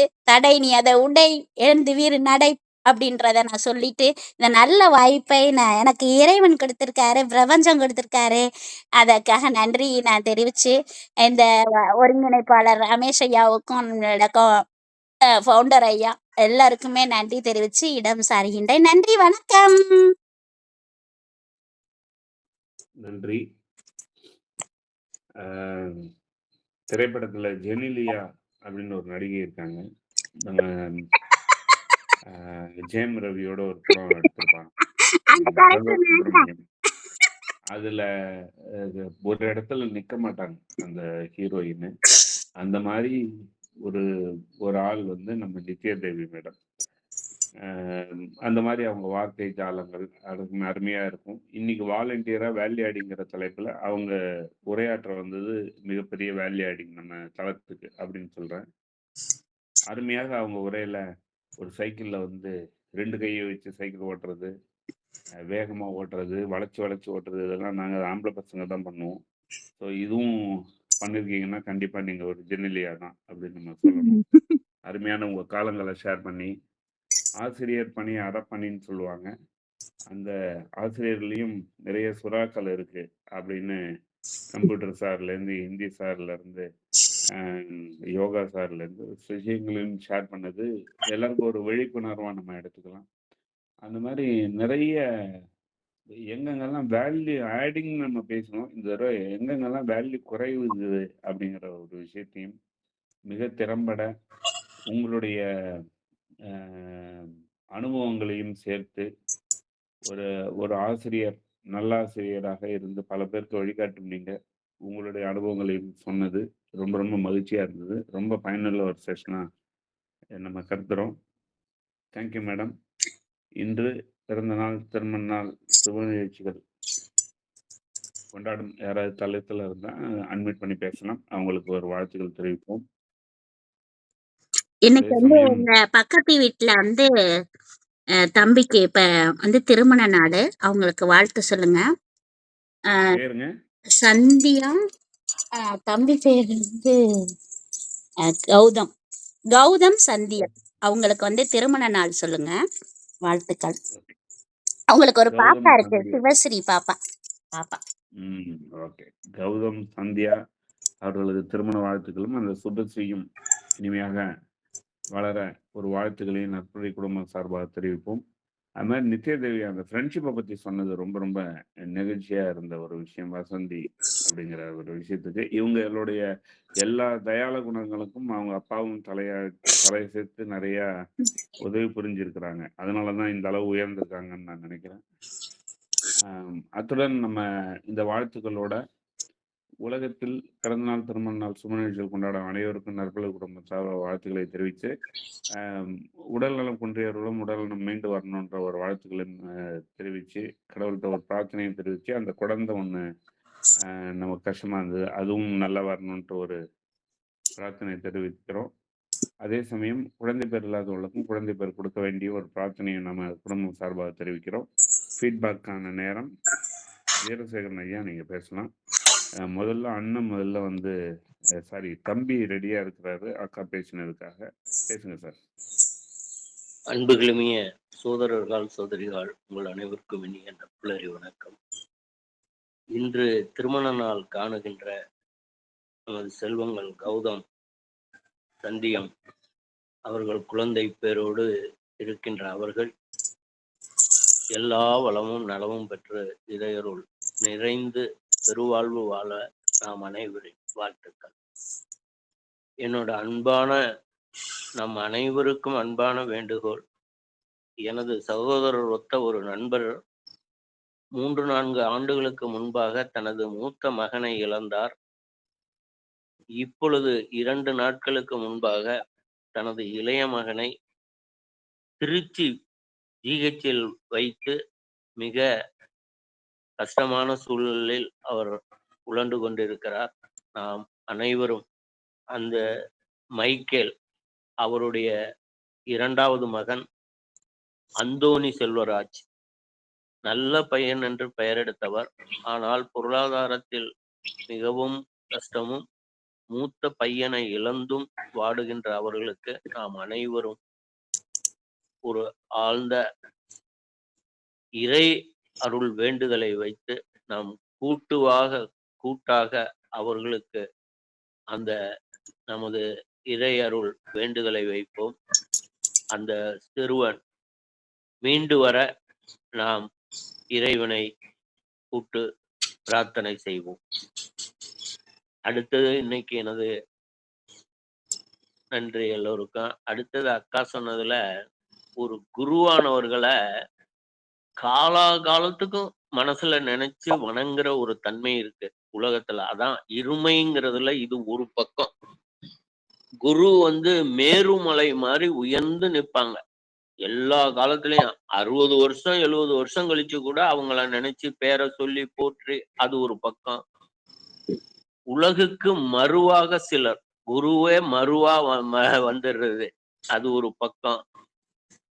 Exception should not be taken as lawன்னு சொல்லுவாங்க. அது விதிவிலக்குகளா 1, 2 இருந்தா பரவாயில்ல. அது சமுதாயம் அது மாதிரியாவது அவர்களுடைய நிலை அதுதான், அவங்களுடைய தகுதி அவ்வளவுதான்னு அவங்கள ஒதுக்கி தள்ளிடலாம். அந்த அளவுக்கு நம்பர் இருந்தா போதும். பெருவாரியா வந்துட வேணாம். எக்ஸெப்ஷனா இருக்கட்டும், 1, 2 விதிவிலக்கா இருந்துட்டு தொலைஞ்சிட்டு போகட்டும். அவங்களுக்கு அதுக்கு காரணத்தை சொல்லிக்கிட்டாலும் அவங்க தகுதியா அவங்களே உருவாக்கிக்கட்டும். ஆனா மற்ற எல்லா குருக்களும் மேருமலையா உயர்ந்து நின்னு காலாகாலத்துக்கு எங்க வாத்தியாரு இப்படி செஞ்சாரு அப்படின்னு சொல்ற மாதிரி உயர்ந்து நிக்கணும். அதான் நம்ம எல்லா குருக்களுக்கும் நம்ம வைக்கிற வேண்டுகோள். ஆசிரியர் குருக்கள் அத்தனை பேருக்கும் நம்ம வைக்கிற உயர்ந்து நில்லுங்க, தாழ்ந்து போயிடாதீங்க அப்படிங்கிறதுதான். அக்கா இன்னைக்கு பேசுனதுல சொன்னதுப்ப எனக்கு பாரதியாருடைய அந்த வரிகள் தான் எடுத்துக்கிறதுக்கு நான் மன்னிக்கணும். நிமிர்ந்த நன்னடை நேர்கொண்ட பார்வையும் நிலத்தில் யாருக்கும் அஞ்சாத நெறிகளும் ஞான செருக்கும் இருப்பதால் செம்மை மாந்தர் திறம்புவதில்லையா. செம்மையா இருக்கிறவன் நிமிர்ந்த நன்னடை. எதுக்கு நிமிர்ந்த நன்னடை? திமிரால நிமிர்ந்து அப்படி பார்த்து நடக்கிறது இல்ல. நான் யாருக்கும் அஞ்சாத நெறிகளை கையில பிடிச்சிருக்கேன்ப்பா. உயர்ந்த நெறிகள் இருக்கு, அதனால நான் நிமிர்ந்து நடக்கிறேன், யாருக்கும் நான் அஞ்சல அப்படிங்கறதுதான் அதனுடைய பொருள். அந்த மாதிரி நிமிர்ந்து நமது சகோதரிகள் நிமிர்ந்து உயர்ந்து நடந்து வாழ வேண்டும். மிக நீண்ட நேரம் எடுத்துக்கொண்டேன், மன்னிக்கவும். நன்றி, வணக்கம்.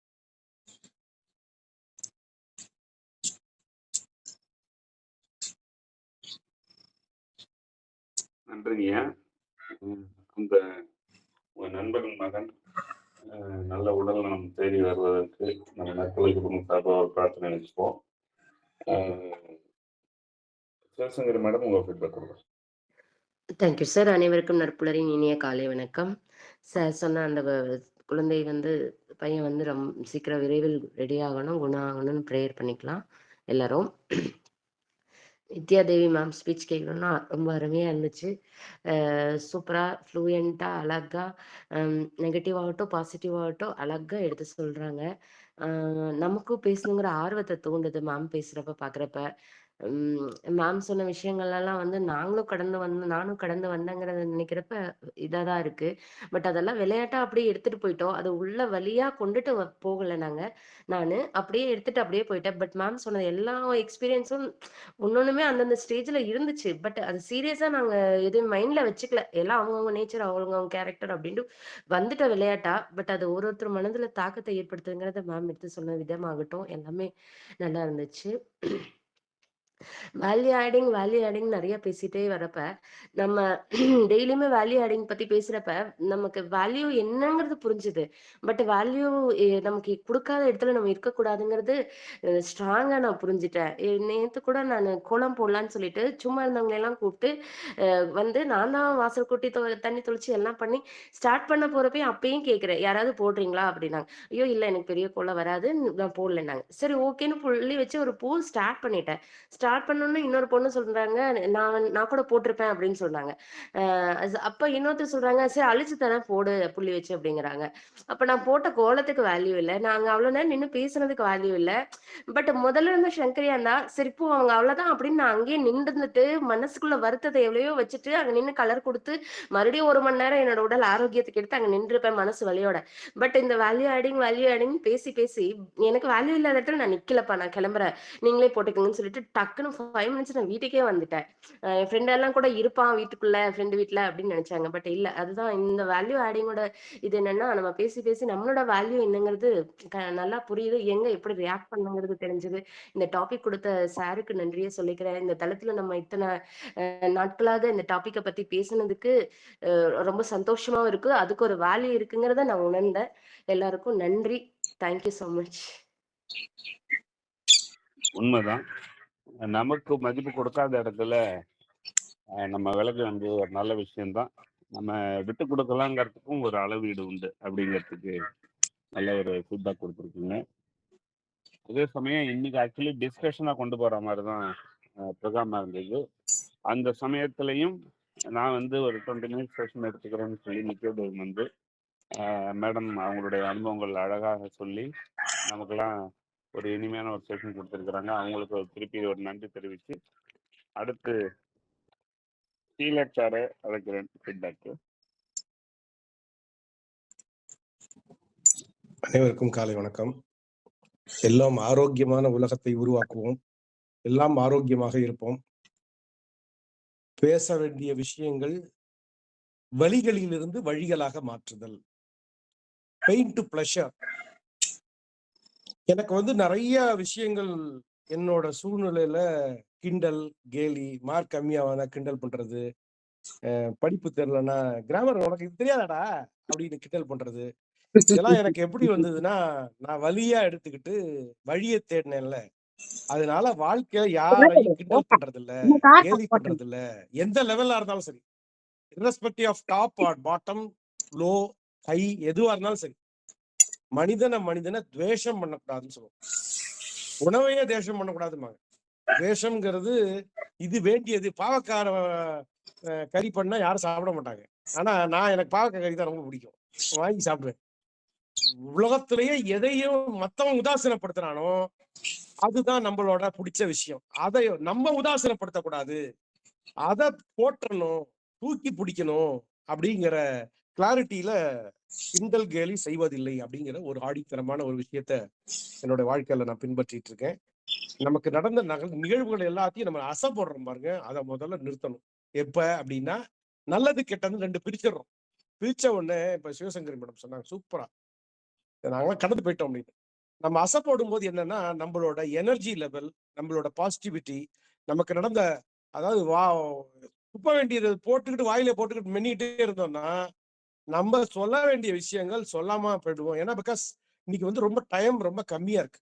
வாழ்க்கை நம்மளோட பேசுறவங்க நம்மளோட சோக கதைகளோட சுகமான கதைகளுக்கு உண்டான ரூட்டை தான் தேடி வராங்க.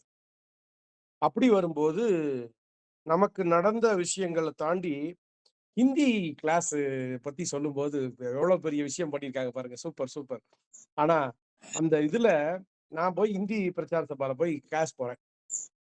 போன உடனே எல்லாரும் நான் வந்து டிகிரி முடிச்சுட்டு போறேன். சம்மர் தானே அப்படியே அழகா போவோம் அப்படின்ட்டு 5 ரூபா தான் இங்க ஹிந்தி பிரச்சார சபால திருச்சியில. சரின்ட்டு போய் ஃபீஸை கட்டிட்டு உட்காந்துருக்கேன். என் ஃப்ரெண்டும் நானும். அவங்க வீட்லயே ஹிந்தி பேசுவாங்க, ஆனா எழுதலாம் தெரியாதுங்கிறதுனால அவன் சேர்ந்தான்.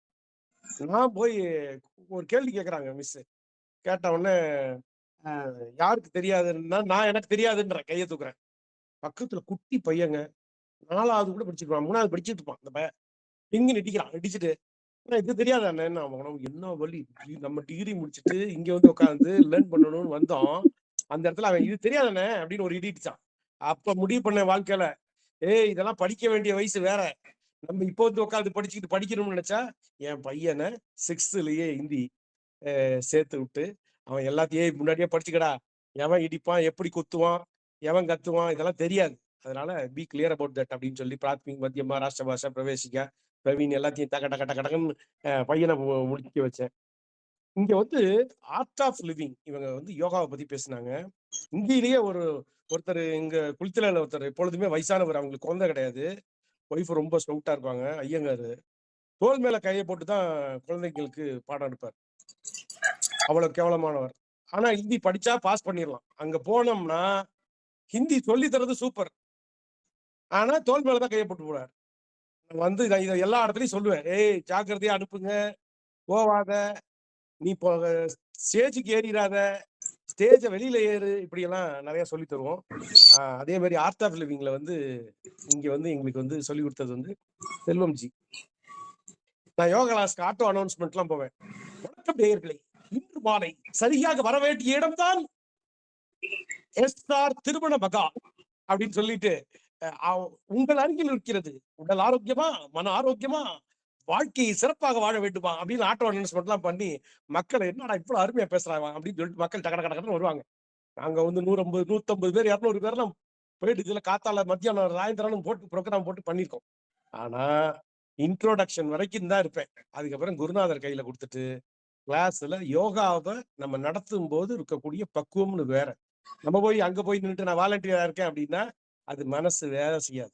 அதனால கிளாஸ் ரூம் ஸ்டூடெண்ட் அத குருவா எப்படி பார்க்கணுங்கிற தன்மை இருக்கு. அந்த நுழைஞ்சும் போதே இது ஒரு கோயிலுக்குள்ள நுழையிற மாதிரி, செருப்பை கழட்டிட்டு நுழையிற மாதிரி, இந்த கிறுக்கு புத்தி எல்லாம் கழட்டிட்டு உள்ள நுழைஞ்சாதான் அவன் குருவாவே இருக்கலாம்.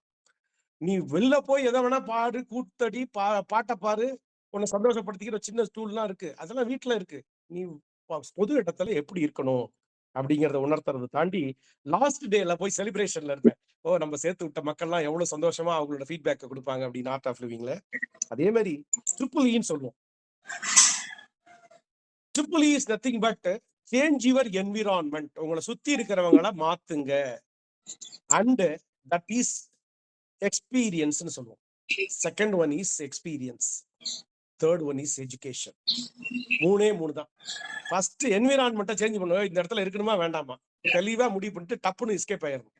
இருக்கணும்னா எஸ்கேப்பே ஆகக்கூடாது. அவங்களே சொல்லிடுவேன் நான் சில இடத்துலலாம், நீங்களே வெளியில அனுப்பிச்சாலும் நான் போக மாட்டேன் அப்படின்னு.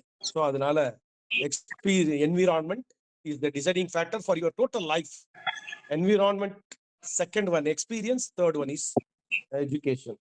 இதுல வந்து என்னன்னா, எனக்கு நடந்த சின்ன ரூலை வந்து ஃபாலோ பண்றதுக்கு முயற்சி எடுத்துருக்கேன். அதுக்கு முன்னாடி மேடம் சொன்னதை புத்தகம் தான் புருஷன், கணக்கு தான் கணவன் அப்படின்னு சொல்லிட்டு புக்கு தான் லக்கு அப்படின்னு சொல்லி சொன்னது வந்து பெரிய பஞ்ச் டயலாக்னு இவர் கொடுப்பார், வேலுமணி, டாக்டர் வேலுமணி வந்து கொடுப்பாரு. அது மாதிரி பஞ்ச் டயலாக் கொடுத்தாங்க.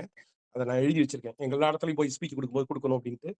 எனக்கு நடந்த நல்லவையை மற்றவர்களுக்கும் நடக்க வேண்டும் என்று நினைக்கிறது, அதைத்தான் அசை போடணும்.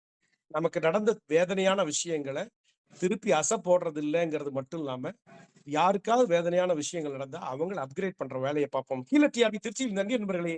Each and every day, every moment we have to be happy, then only we will be productive. சுவர் இருந்தாதான் சித்திரம் வரைய முடியும். நாம் மகிழ்ந்து பிறரை மகிழ்ப்போம். நம்மளை சந்தோஷமா வச்சுக்கிறதுக்கு உண்டான ஒரு மினிட்டையும் பிளான் பண்ணணும்ன்றத தெளிவா இருக்கும். அப்படி இருக்கும்போது நீங்கள் உங்களுக்காக வாழ்கிறீர்கள். வாழ்வதற்காக வாழ்கிறோமா, சாவதற்காக சாகிறோமா, வாழ்வதற்காக சாகிறோமா, சாவதற்காக வாழ்கிறோமா என்று உணர்ந்து வாழ்வோம். வாழ்க பல்லாண்டு. நன்றி ஹீலர் சார், ஒரு அருமையான ஃபீட்பேக் கொடுத்தீங்க. தேங்க்யூ. வேற யாராவது பேசுறீங்களா? களத்தில் இருப்பவர்கள் கை உயர்த்தலாம்.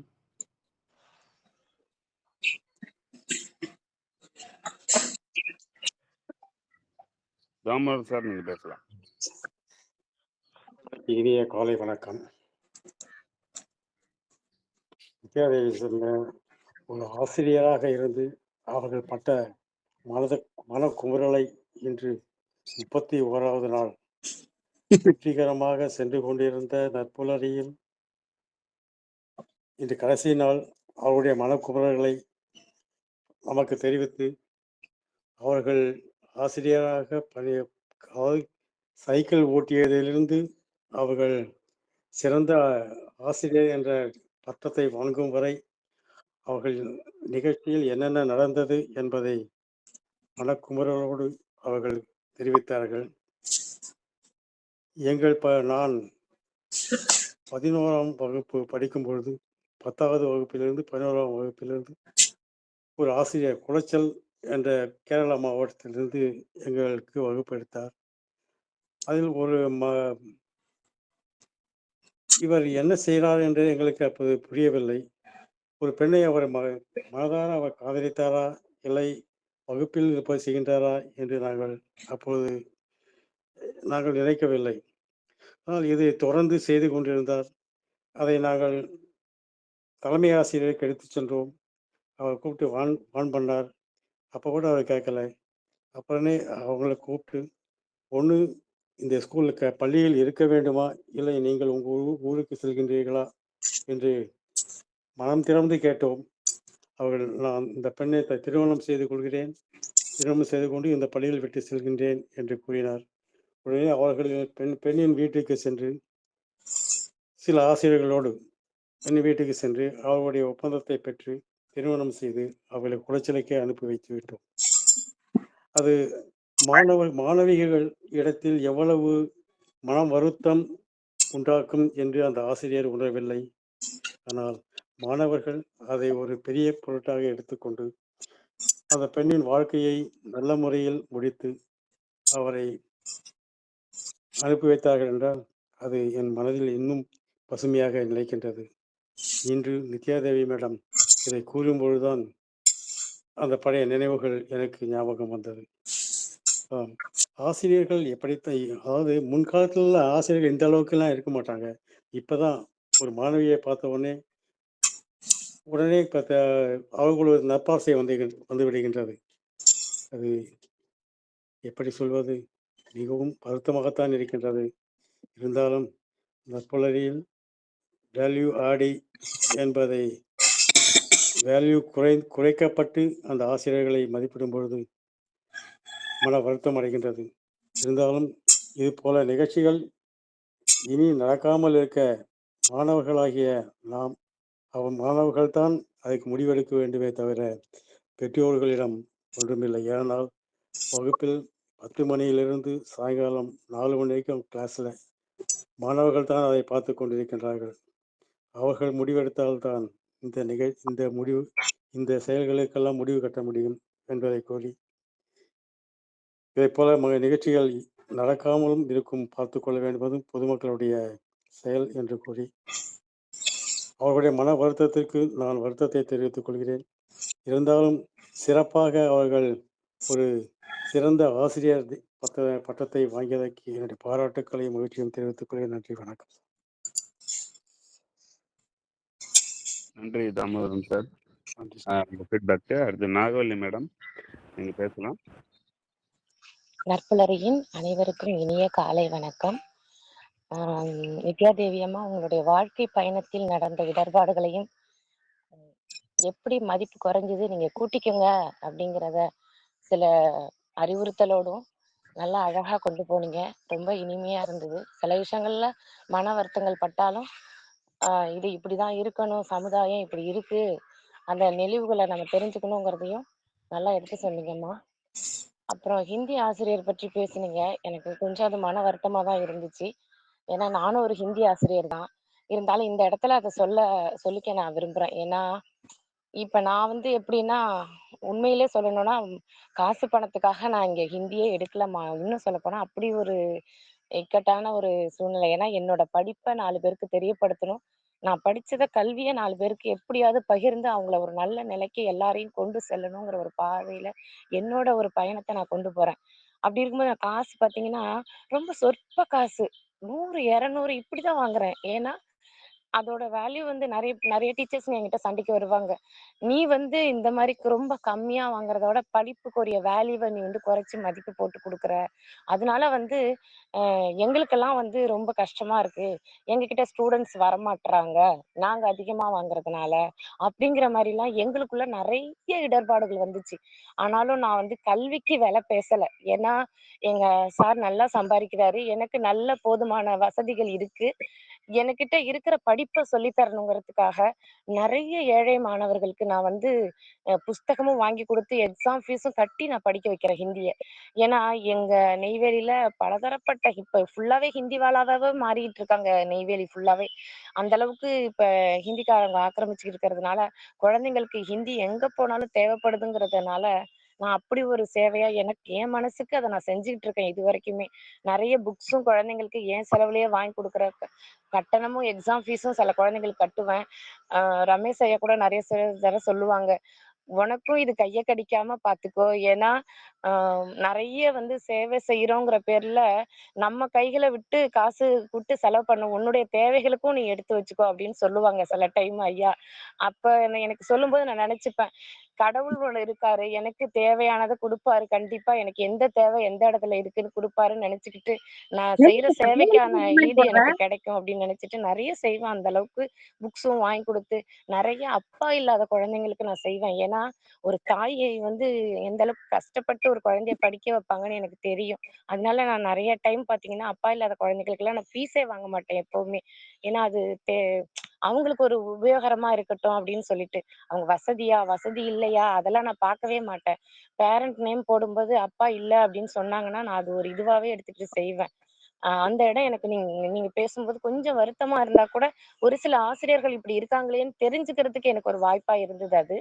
அப்புறம் பார்த்தீங்கன்னா, அந்த மதிப்பில்லாத இடத்துல மேம் கூட சொன்னாங்கல்ல, தன்னுடைய மதிப்பு உணரலன்னா அந்த இடத்த விட்டு விலகிடணும்னு.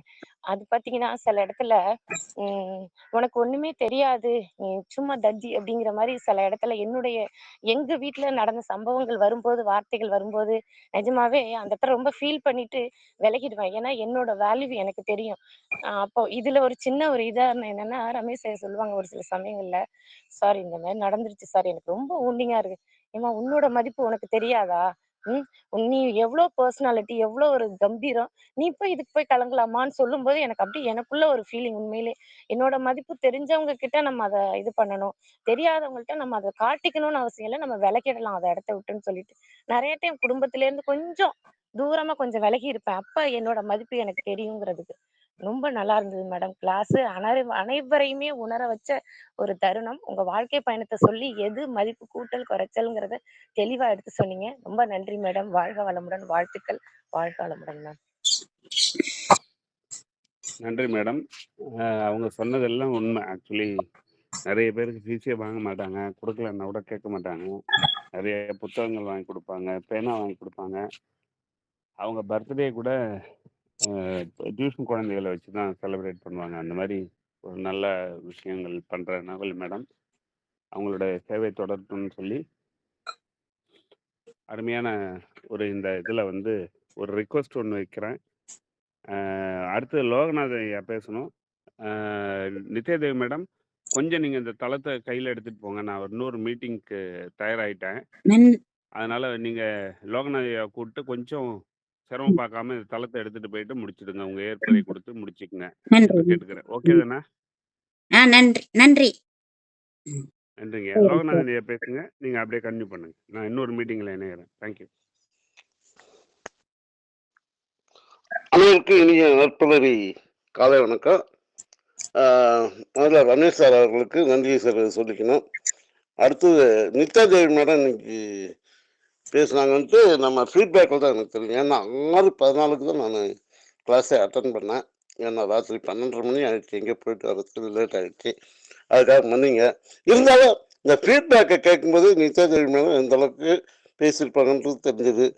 அடுத்தது வந்து இந்த மைக்கேல் அந்தோணி அவருடைய மகன் நல்ல பூரண நலம் பெற வேண்டும் என்று இறைவனை பிரார்த்திக்கிறோம். வீரசேகரன் சார் ரொம்ப நன்றி ஐயா, நீங்க சொன்னதுக்காக நன்றி.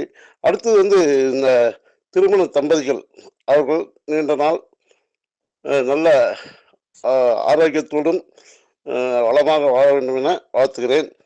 ஐயா, நம்ம ஹீரோ ஸ்டார் எப்பவுமே நம்ம ஃபீட்பேக்கு தான் எனக்கு அதில் எல்லாமே தெரிஞ்சுது. நம்ம கிளாஸில் என்ன நடக்குன்றது தெரிஞ்சுது. ஹீரோ சார் வந்து நிறைய மன ஆறுதலான விஷயமா இருக்குது. எதுவுமே எல்லாமே சொல்லும்போது, ஓ இதை கடைப்பிடிக்கணும், இதை செய்யணும். நமக்கு எவ்வளோதான் இந்த உலகத்தில் கட்டது கை பண்ண அளவு கல்லாதது உலகளவு அப்படின்றத ப்ரூவ் பண்ணுது. நிறைய விஷயம் நம்ம தெரிஞ்சுக்கிறோம். சிவசங்கரி மேடம், அடுத்து நாகவல்லி மேடம், தாமோதர் சார் எல்லாருமே ஃபீட்பேக் கொடுத்துங்க. எல்லாருமே ரொம்ப நல்லா இருந்தது. அனைவருக்கும் நன்றி. நன்றி, கோடான கோடி நன்றி. நித்யாதேவி மேடம் நன்றிங்க. Thank you thank you thank you. ரொம்ப நன்றி ஐயா. Kavitha ma'am, please ma'am.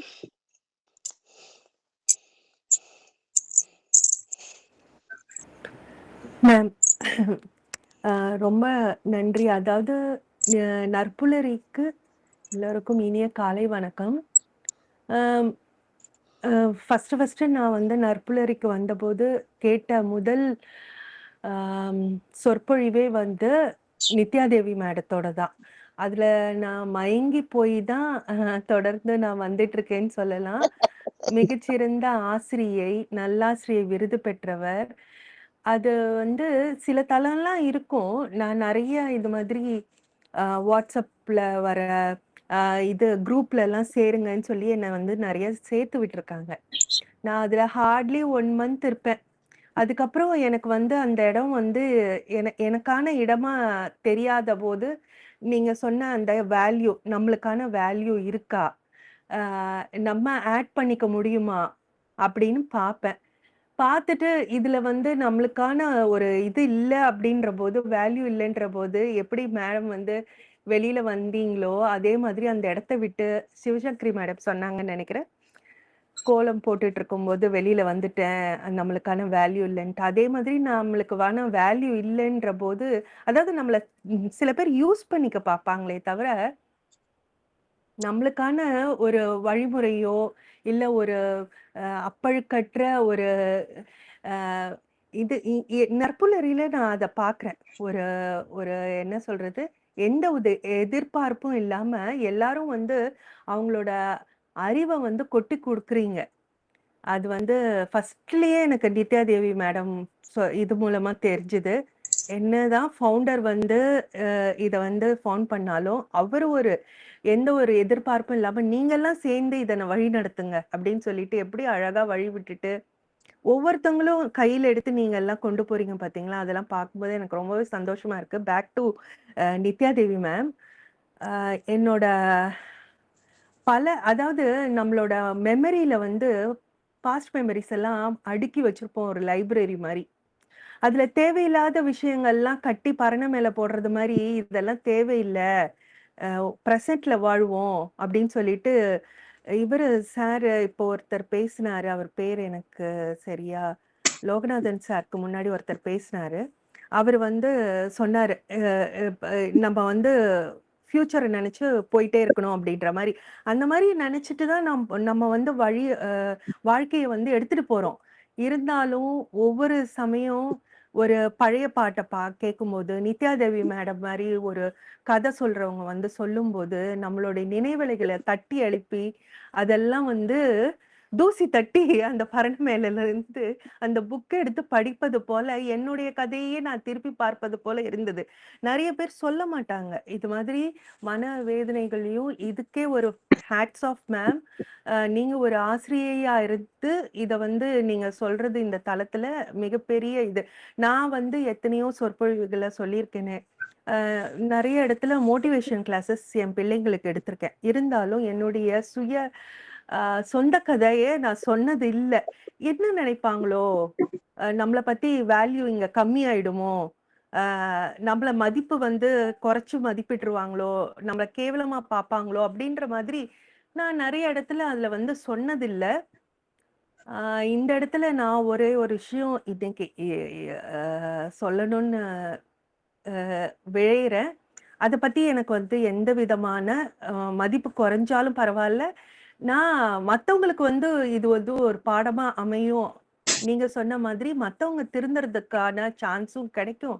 மத்தவங்க எல்லாம் இது மாதிரி இருக்காங்க, இவ்வளவு இழிவா இருக்காங்கன்றதும் மத்தவங்களுக்கு புரியுன்றதுக்காக சொல்றேன். நிறைய பெண் பிள்ளைங்கள் என்ன மாதிரி வீட்ல வந்து சொல்ல மாட்டோம். யார்கிட்டயாவது ஃப்ரெண்ட்ஸ் கிட்ட பகிர மாட்டோம். நம்மள வந்து மதிப்பு குறைச்சிருவாங்க அப்படின்னு சொல்லிட்டு. பட் நான் அப்படி இல்லாம, ஒருவேளை நான் இத ஷேர் பண்ணியிருந்தேன்னா, எனக்கு ஒரு வழி கிடைச்சிருக்குமோ, நான் வேற வேற மாதிரி இருந்திருப்பேனோ அப்படின்னு நான் இப்ப நினைக்கிறேன். எனக்கு 5லேருந்து 6வது போம்போது என்ட்ரன்ஸ் எக்ஸாம். ஒரு பெரிய ஸ்கூல் அது. எங்க அப்பா வந்து என்ன அப்படி சொல்லி சொல்லி வளர்த்தாங்க. "நீ இதுவரைக்கும் மெட்ரிகுலேஷன்ல படிச்சுட்ட. இது எய்டட் ஸ்கூலு. நம்மளுக்கு 3 பிள்ளைங்க எங்க வீட்ல. எனக்கு 2 தம்பி. அவங்கள எல்லாமும் வளர்க்கணுன்றதுனால ஒரு மிடில் கிளாஸ் ஃபேமிலி தான் நாங்க. அதனால எங்க அப்பா வந்து இந்த என்ட்ரன்ஸ்ல நீ பாஸ் பண்ணி அந்த ஸ்கூலுக்கு போயிட்டேன்னா, நம்மளுக்கு ஒரு விடிவு காலம் வரும்னு சொல்லி சொன்னதுனால, அவ்ளோ கஷ்டப்பட்டு அந்த 5 என்ன வயசு இருக்கும்? 10 வயசு இருக்கும். ஓ கிட்டத்தட்ட ஒரு 5 கிலோமீட்டர் நடந்து போய் அந்த டியூஷன் சென்டர்ல சேர்த்து விட்டாங்க. நடந்தே போவேன். போயிட்டு அங்க டியூஷன் படிச்சுட்டு வருவேன். அவர் வந்து வித்தியாசமா ஒரு மாதிரி என்ட்ட பழகுனாரு. அ எனக்கு மேக்ஸ்ல கொஞ்சம் கஷ்டம். மேக்ஸ் பயில்றதுக்கு. நான் நெறைய நேரம் எடுத்துக்கிட்டேன்னா என்ன மன்னிக்கவும். என்னுடைய இத வந்து ஷேர் பண்ணா நல்லதுன்றதுனால நான் ஷேர் பண்றேன். அப்புறம் அவரு வந்து ஒரு கிறிஸ்தவர் வேற. அ "அ இப்படி இருக்காரே!" அப்படின்னு சொல்லிட்டு அதாவது அ எப்படி சொல்றதுன்னு எனக்கு தெரியல. மேம் சொன்ன மாதிரி அ அ கு கிட்டத்துல கூப்பிடுவாரு. கிட்டத்துல கூப்பிட்டு சொல்லிக் குடுக்கறதுக்கு வருவாரு. மேக்ஸ் வந்து, "இங்க வா" அப்படின்னு. கூப்பிடும்போதே எனக்கு கை, கால்லாம் நடுங்கும். கிட்டத்துல போறதுக்கு பயம் வரும். அவரு வந்து அ சில உறுப்புகள்ல வந்து தடவுற மாதிரி எனக்கு ஒரு சி இது வரும்.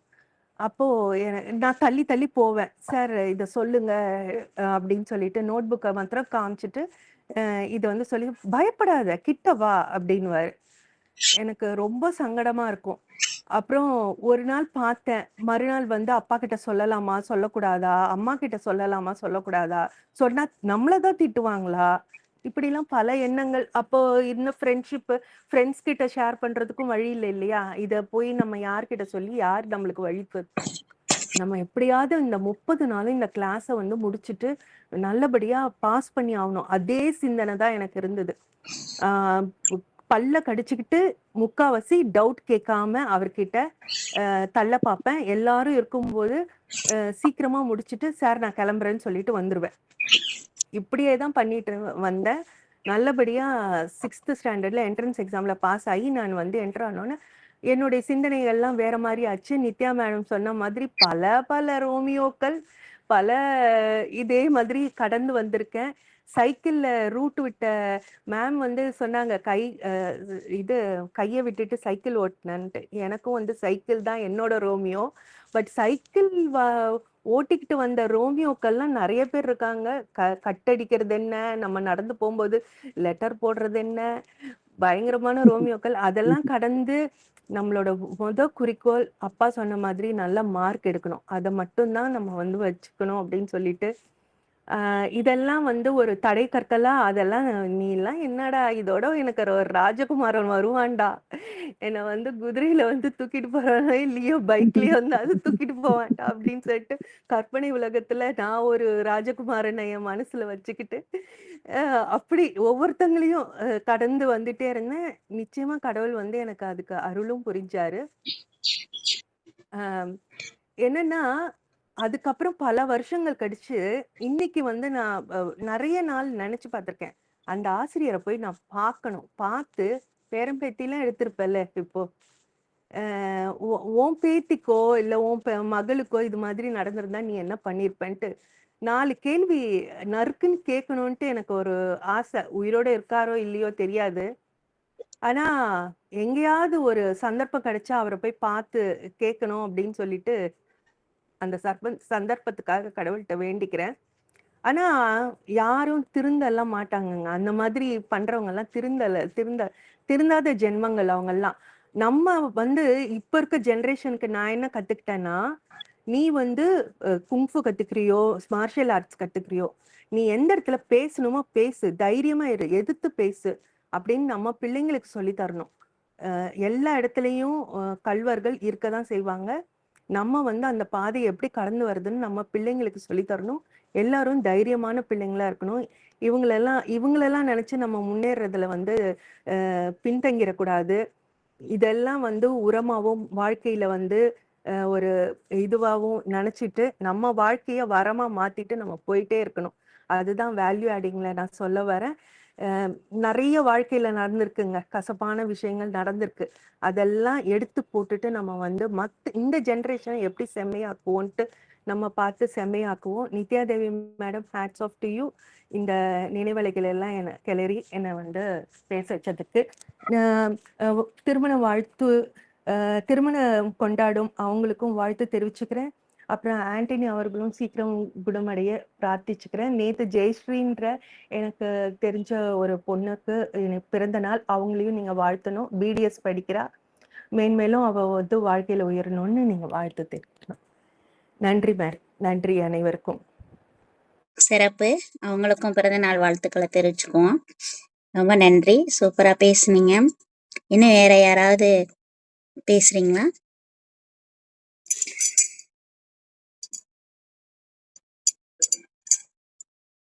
சரி, தாமோதரன் ஐயா பேசுங்க ஐயா.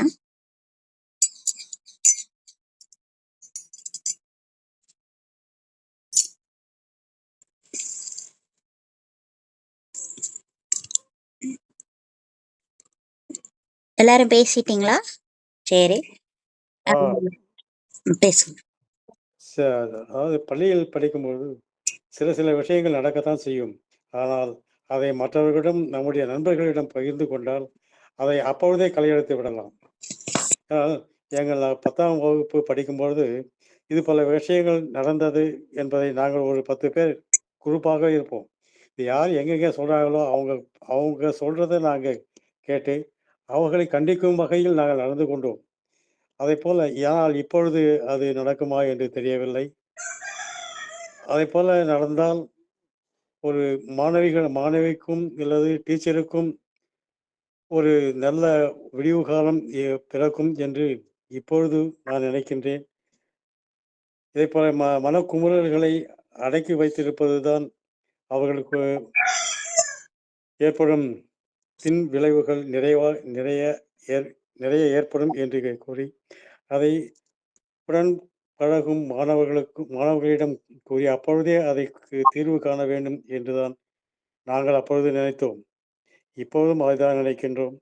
இதைப்போல் சின்ன சின்ன விஷயங்களை எல்லாம் நாங்கள் கூர்ந்து கவனித்து ஆசிரியர்களை கண்டிக்கும் வகையில் நாங்கள் இப்பொழுது நடந்து கொள்கின்றோம் என்றால் அது உண்மையிலேயே எங்களுக்கு பெருமையாக இருக்கின்றது. ஆனால் கவிதா மேடம், இதை நீங்கள் அப்பொழுதே தந்தையிடம் சொல்லியிருந்தால் இந்த மனக்குமுறல் மனத்தில் தோன்றி இருக்காது. அந்த ஆசிரியரை இப்பொழுதுக்கு பார்த்து நீங்கள் கேட்க வேண்டும் என்ற ஒரு எண்ணம் இன்னும் மனதில் இருந்திருக்காது. இதை சின்ன சின்ன தவறுகளாக இருக்கும்போதே தட்டி கேட்க வேண்டும். என்னுடைய கருத்தை நான் தெரிவித்தேன். நன்றி மேடம். சிறப்பு. இன்று திருமணநாள் கொண்டாடும் கௌதம், சந்தியா, அவங்களுக்கு வாழ்த்துக்கள் சொன்னவங்களுக்கும் மற்ற எல்லாரும் அழகான பின்னூட்ட உரைகளை அழகா சுமந்து சொன்னீங்க. இது வந்து கவலையா சொல்லல, என்ன சுத்தியே இன்னும் சுழன்றுகிட்டு இருக்கு அப்படின்றதுக்கும் நான் கரெக்டான விளக்கம் சொல்றேன். நீங்களாம் பள்ளியில படித்ததோட உங்களுக்கு பள்ளி பருவம் முடிஞ்சிருக்கும். நான் இன்னும் ஒரே ஒரு கேள்விக்கு அதே விடையை தான் சொல்லிக்கிட்டு இருக்கேன். நீ எங்க போற? பள்ளிக்கூடத்துக்கு போறேன். இதே கேள்விக்கு விடைய நான் தினம் சொல்லிக்கிட்டு இருக்கிறேன். நான் குழந்தையா போனேன், அடுத்து குமரியா போனேன், அடுத்து வந்து படிக்கிற ஸ்காலரா போனேன், இன்னைக்கு நான் டீச்சரா போறேன், இனி நான் எச்எம்மா போவேன், அடுத்து டிஓவா போவேன், சிஓவா போவேன். ஆனால் நான் பள்ளிக்கே தான் போயிட்டே இருக்கேன் அப்படின்றத நான் சொல்லிக்கிறேன். அதை சுத்தி வந்த அந்த நினைவலைகள்லையும் நான் எல்லாத்தையுமே தொடர்ச்சியா பண்ணிட்டே இருக்கேன்.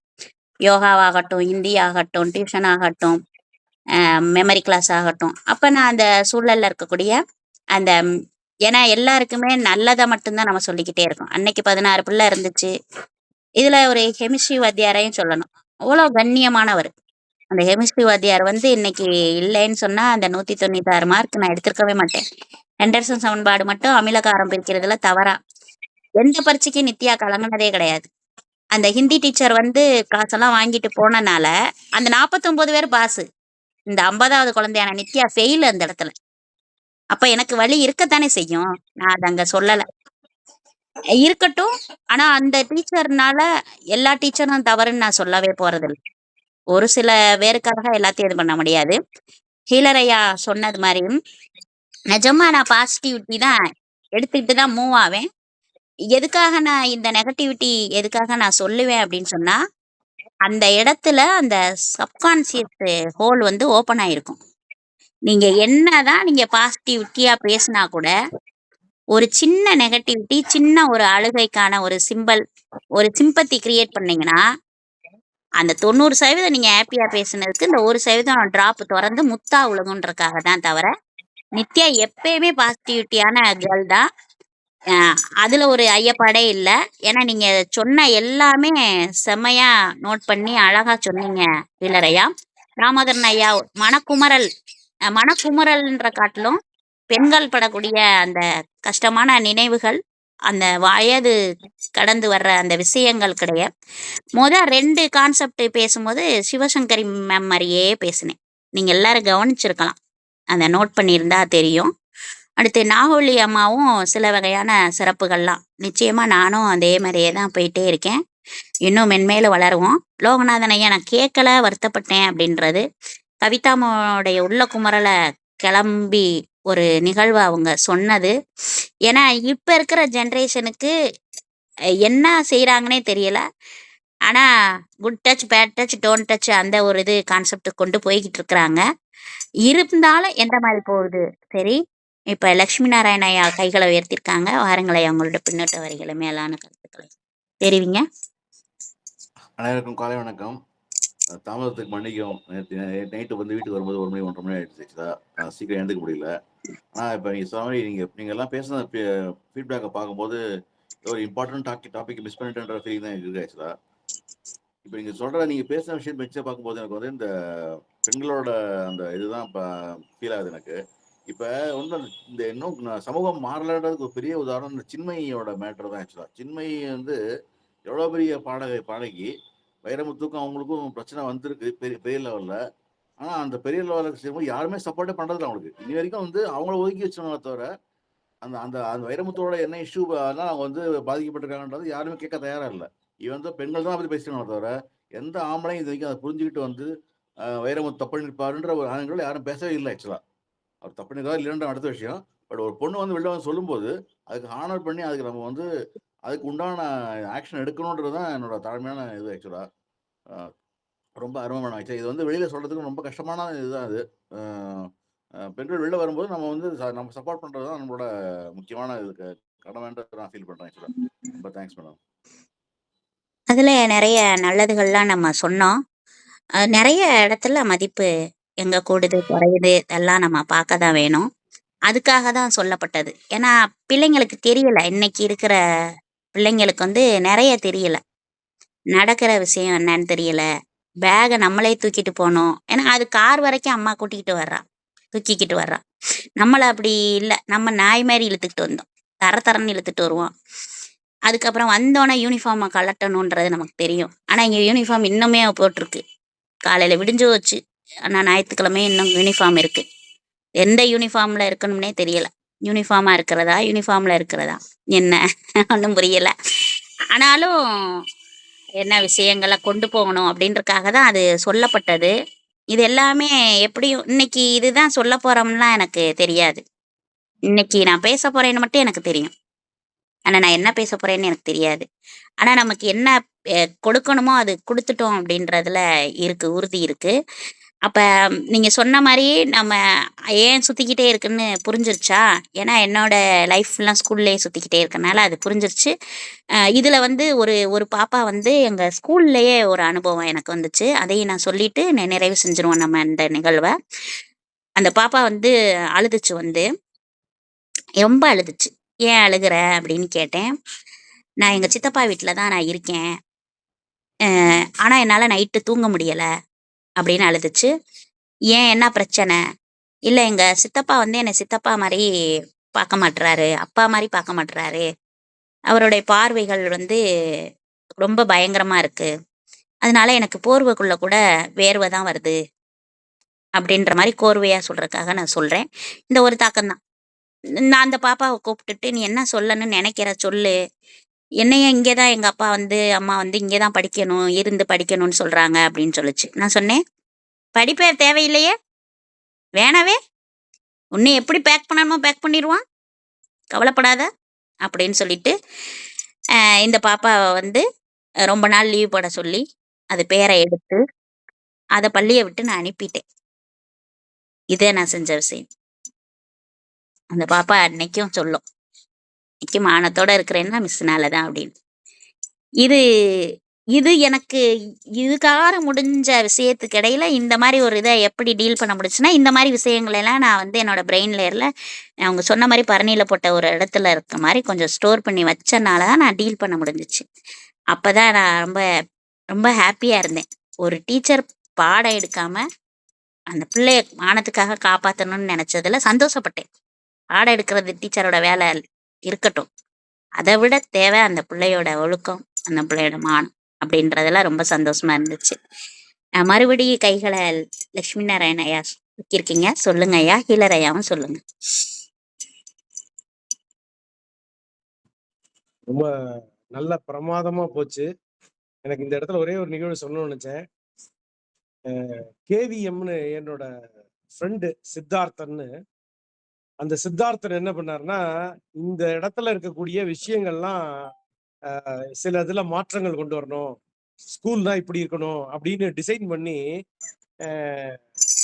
திருச்சியில இருக்கிற ஒரு ஃப்ரெண்டு கேவிஎம் ஒரு தனி குளோபல் ஸ்கூல் கொண்டு வந்து தான் பிள்ளைய அங்கதான் படிக்க வைக்கிறார். தண்ணீர் பள்ளிக்கிட்ட குளித்தலைக்கு பக்கத்துல இருக்கு அது. அந்த ஸ்கூல்ல படிக்க வச்சு அதோட எனக்கு ஒரு சின்ன ஆசை என்னன்னா, நித்யாதேவி மேடம் வந்து நான் வந்து பிளான் பண்றேன் மேடம், அதாவது ஒரு ஸ்கூல் கட்டி நீங்க எப்படியெல்லாம் இந்த குழந்தைங்களுக்கு நமக்கு சேஃப்கார்ட் பண்ணி பண்ணணுமோ, என்னென்னலாம் கொடுக்கணுமோ, அது மாதிரி உங்களுடைய நெக்ஸ்ட் லைஃபை வந்து அதுல ஃபோக்கஸ் பண்ணுங்க. அதுக்கு உண்டான ஸ்கூலை ரெடி பண்ணுவோம், அதுக்கு உண்டான பீப்புளை கொண்டு வருவோம், அதற்கு உண்டான கான்ட்ரிபியூட்டரா நீங்க வந்து நீங்க அதை வந்து டோட்டலா எடுத்து நடத்தணும் அப்படிங்கிற தன்மையில. ஏன்னா நம்ம அங்க போய் வேலை பார்க்கறோம் அப்படிங்கிறத தாண்டி அதே பணத்தை இங்க சம்பாதிச்சுக்கலாம் நீங்க. அப்படிங்கும் போது நீங்கள் வேதனையோட டிராவல் ஆன விஷயங்களை அடுத்த ஸ்டெப்பை கொண்டு போகணுங்கிறதும், நான் சாஸ்திரால வந்து வேல்யூ பேஸ்டு எஜுகேஷன் அப்படின்னு பார்த்ததுனால போய் அப்ளை பண்ண கிடைச்சது வேலை. 5 வருஷம் என்னுடைய வாழ்க்கையில பொற்காலம்னு சொல்லுவோம் பாருங்க, அது மாதிரி டிஆர்வியோட பொற்காலம் வந்து 5 இயர்ஸ். நான் எல்லா இடத்துலயும் சொல்லுவேன், வாழ்க்கையில திருப்பி அந்த வாய்ப்பு கிடைக்குமா தெரியாது, ஆனா நம்ம தான் அமைச்சுக்கிறோம். அதை பார்த்துட்டு அப்படியே கடந்து போகாம அதுக்குள்ள டிராவல் ஆகி என்ஜாய் பண்ணி எல்லாரையும் எஜுகேட் பண்ணி எல்லாருக்கும் வேலை கிடைச்சு எல்லாரையும் வெற்றியாளர்களாக உருவாக்கி எல்லாரையும் 27 வயசுல கல்யாணம் பண்ணிடுறா, பையனா இருந்தா பொண்ணா இருந்தா 24ல பண்ணிடுறா அப்படின்னு. ஸோ தட் டைம் அந்தந்த நேரத்துல அந்தந்த வேலையை அப்பப்பவே செஞ்சுட்டோம்னா எதுவுமே வேதனையோட இருக்காது. நம்ம ஒவ்வொரு இடத்துலையும் நம்ம வாழ பிறந்தவர்கள், நாமும் வாழ்ந்து பலரையும் வாழ வைப்போம். அந்த வாழ வைக்க வேண்டிய விஷயத்த உடனே பண்ணுவோம். அதாவது நல்ல விஷயத்த என்னைக்கு பண்ணோம் அப்படின்னா, நேத்திக்கே பண்ணோம். எல்லாரும் உடனே பண்ணுவாங்க, இல்ல நேத்திக்கே பண்ணிருக்கணும். அதனால நம்மளோட தாட் ப்ராசஸ கொஞ்சம் மாத்தி யோசிச்சு இந்த உலகத்துல நிறைய மாற்றங்களை கொண்டு வருவோம். Vidyadevi madam, you have to be happy and make the people happy and give the value addition. அந்த ஸ்கூல்ல நீங்க என்ன லோகோ வைக்கணுமோ, வேல்யூ பேஸ்ட் எஜுகேஷன் கொடுக்க போறீங்களா அப்படின்னு பிளான் பண்ணுங்க. நான் அதனாலதான் வேல்யூவை, மதிப்பை உணர்வோம், மதிப்பை கூட்டுவோம்னே பயிற்சி கொடுத்து ஒரு 120 கான்செப்டோட டிஆர்வி லைஃப் ஹாப்பினஸ் கம்யூனிட்டின்னு மக்களுக்குள்ள விதைச்சுக்கிட்டே இருக்கேன். நன்றி, வாழ்க பல்லாண்டு. சிறப்பு, சூப்பரா சொன்னீங்க. அதுவும் போக்சோ பத்திய விழிப்புணர்வுகள் வந்து இடையில கொடுத்துட்டு தான் இருக்கோம். போதை ஒழிப்பு இப்படி நிறைய மன்றங்கள்லாம் வந்திருக்கு. ஏன்னா குன்றம் தொட வேண்டும் அரசு பள்ளி அப்படின்றதுதான் எய்மா போகுது. சில விஷயங்கள் அப்படித்தான் இருக்கு. அடுத்து வந்து அரட்டியப்பட்டியில வாழ்த்துக்களையும் நல்ல பின்னூட்ட வரிகளையும் கொடுத்த பெஞ்சமின் ஐயா, நம்மளுடைய நிகழ்வு வந்து கண்கலங்க வைத்து விட்டது, அங்கே சிறப்பான பதிவுகளை கொடுத்துருக்கீங்க அப்படின்னாங்க. திருமண வாழ்த்துக்களையும் கௌதம் சந்தியா அவங்க தம்பதிகளுக்கு தெரிவிச்சிருக்காங்க. அடுத்து ரம்யா கமல்ராஜ், ஒரு வேலியபிள் செஷன் கொடுத்துருக்கீங்க நித்யா மேம், ரொம்ப ரொம்ப நன்றி. இதயம் சற்று கனத்து போச்சு, பேச தான் எனக்கு முடியலை, பரவாயில்ல, அவங்களுடைய பேச்சு சிறப்புன்னு சொல்லிட்டு இனிய திருமண நாள் வாழ்த்துக்களை கௌதம் சந்தியா தம்பதிகளுக்கு வாழ்க வளமுடன் தெரிவிச்சுட்டு போயிருக்காங்க. அடுத்து நம்மளுடைய டிஆர்வி அவரும் வந்து நாகவள்ளி மேமுடைய நம்பர் கேட்டிருக்காங்க. நம்ம எல்லாம் சேர்ந்து பயணிக்க வேண்டும், பல்லாண்டு வளர வேண்டும் உங்களுடைய தொண்டு அப்படின்ற விஷயத்தையும் தெரிவிச்சிருக்காங்க. சிறப்பு. அழகான பின்னூட்ட வரிகளை சுமந்து லட்சுமி நாராயண ஐயாவும் சில தகவல்கள், சிவசங்கரி மேம் ஒரு நிகழ்வு, தாமோதரன் ஐயா கண்கலங்க வைத்த நிகழ்வு, ஈழர் ஐயாவுடைய பாசிட்டிவ் வைப்பு, சேர்ந்து பயணிக்கணும், உங்களுடைய இந்த குமுறல் இன்னும் நிறைய பேருக்கு படிப்பினை தரணும்னு சொல்லியிருக்காங்க. அடுத்து வந்து லோகநாதன் ஐயா, நான் கவனிக்க முடியலனாலும் கவனிச்சதை வச்சு சொல்றேன். கவிதா மேம் என்னுடைய உள்ளத்துல இருந்த சில தாக்கங்களை ஏற்படுத்திச்சு. ரமேஷ் ஐயா இவ்வளவு அழகான பொன்னான வரிகளை இந்த நிகழ்வுக்கு தந்ததுக்கு மேலான வாழ்த்துதலையும் நன்றியும் தெரிவித்து இந்த நிகழ்வினை நிறைவு செய்வோம். நாளை புதிய மாதம் பிறக்கிறது. அந்த மாதத்துக்கான தலைப்பு என்ன அப்படின்னு நம்மளுடைய நிறுவனர் நாளைக்கு வந்து அழகான ஒரு செஷன் எடுப்பாருன்னு நினைக்கிறோம். அந்த நிகழ்வுக்கும் தவறாது வாங்க. இந்த நாள் இனிய நாளாக அமையட்டும். நன்றி நண்பர்களே. உங்களிடமிருந்து விடைபெறுவது உங்கள் நித்யாதேவி. நன்றி, வணக்கம். நான் தொகுத்து வழங்கிய நித்யா மேடம் அவர்களுக்கு நன்றியை தெரிவித்துக் கொள்கிறேன். இந்த ஒரு மாதமும் வேல்யூ அடிஷன் பத்தி நம்ம கொண்டுட்டு போன அனைத்து நல்லுள்ளங்களுக்கும் நன்றியை தெரிவிச்சுக்கிறேன். நாளையிலிருந்து புது டாபிக், எனக்கு பிடித்த புத்தகம் சார் தான் எடுக்கிறாரு, ஃபவுண்டர் சார் தான் நாளைக்கு. ஸோ எல்லாரும் அட்டன் பண்ணுங்க செஷனை. நாளையில இருந்து நமக்கு பிடித்த புத்தகத்தை பத்தி ஒரு மாதம் பயணத்தை தொடருவோம். நன்றி அனைவருக்கும். மிக்க நன்றி மேடம். நன்றி நன்றி. Thank you sir. Thank you sir. புத்தகம் அப்படின்ற ஒரு புத்தகத்தை எடுக்க போகிறோம்.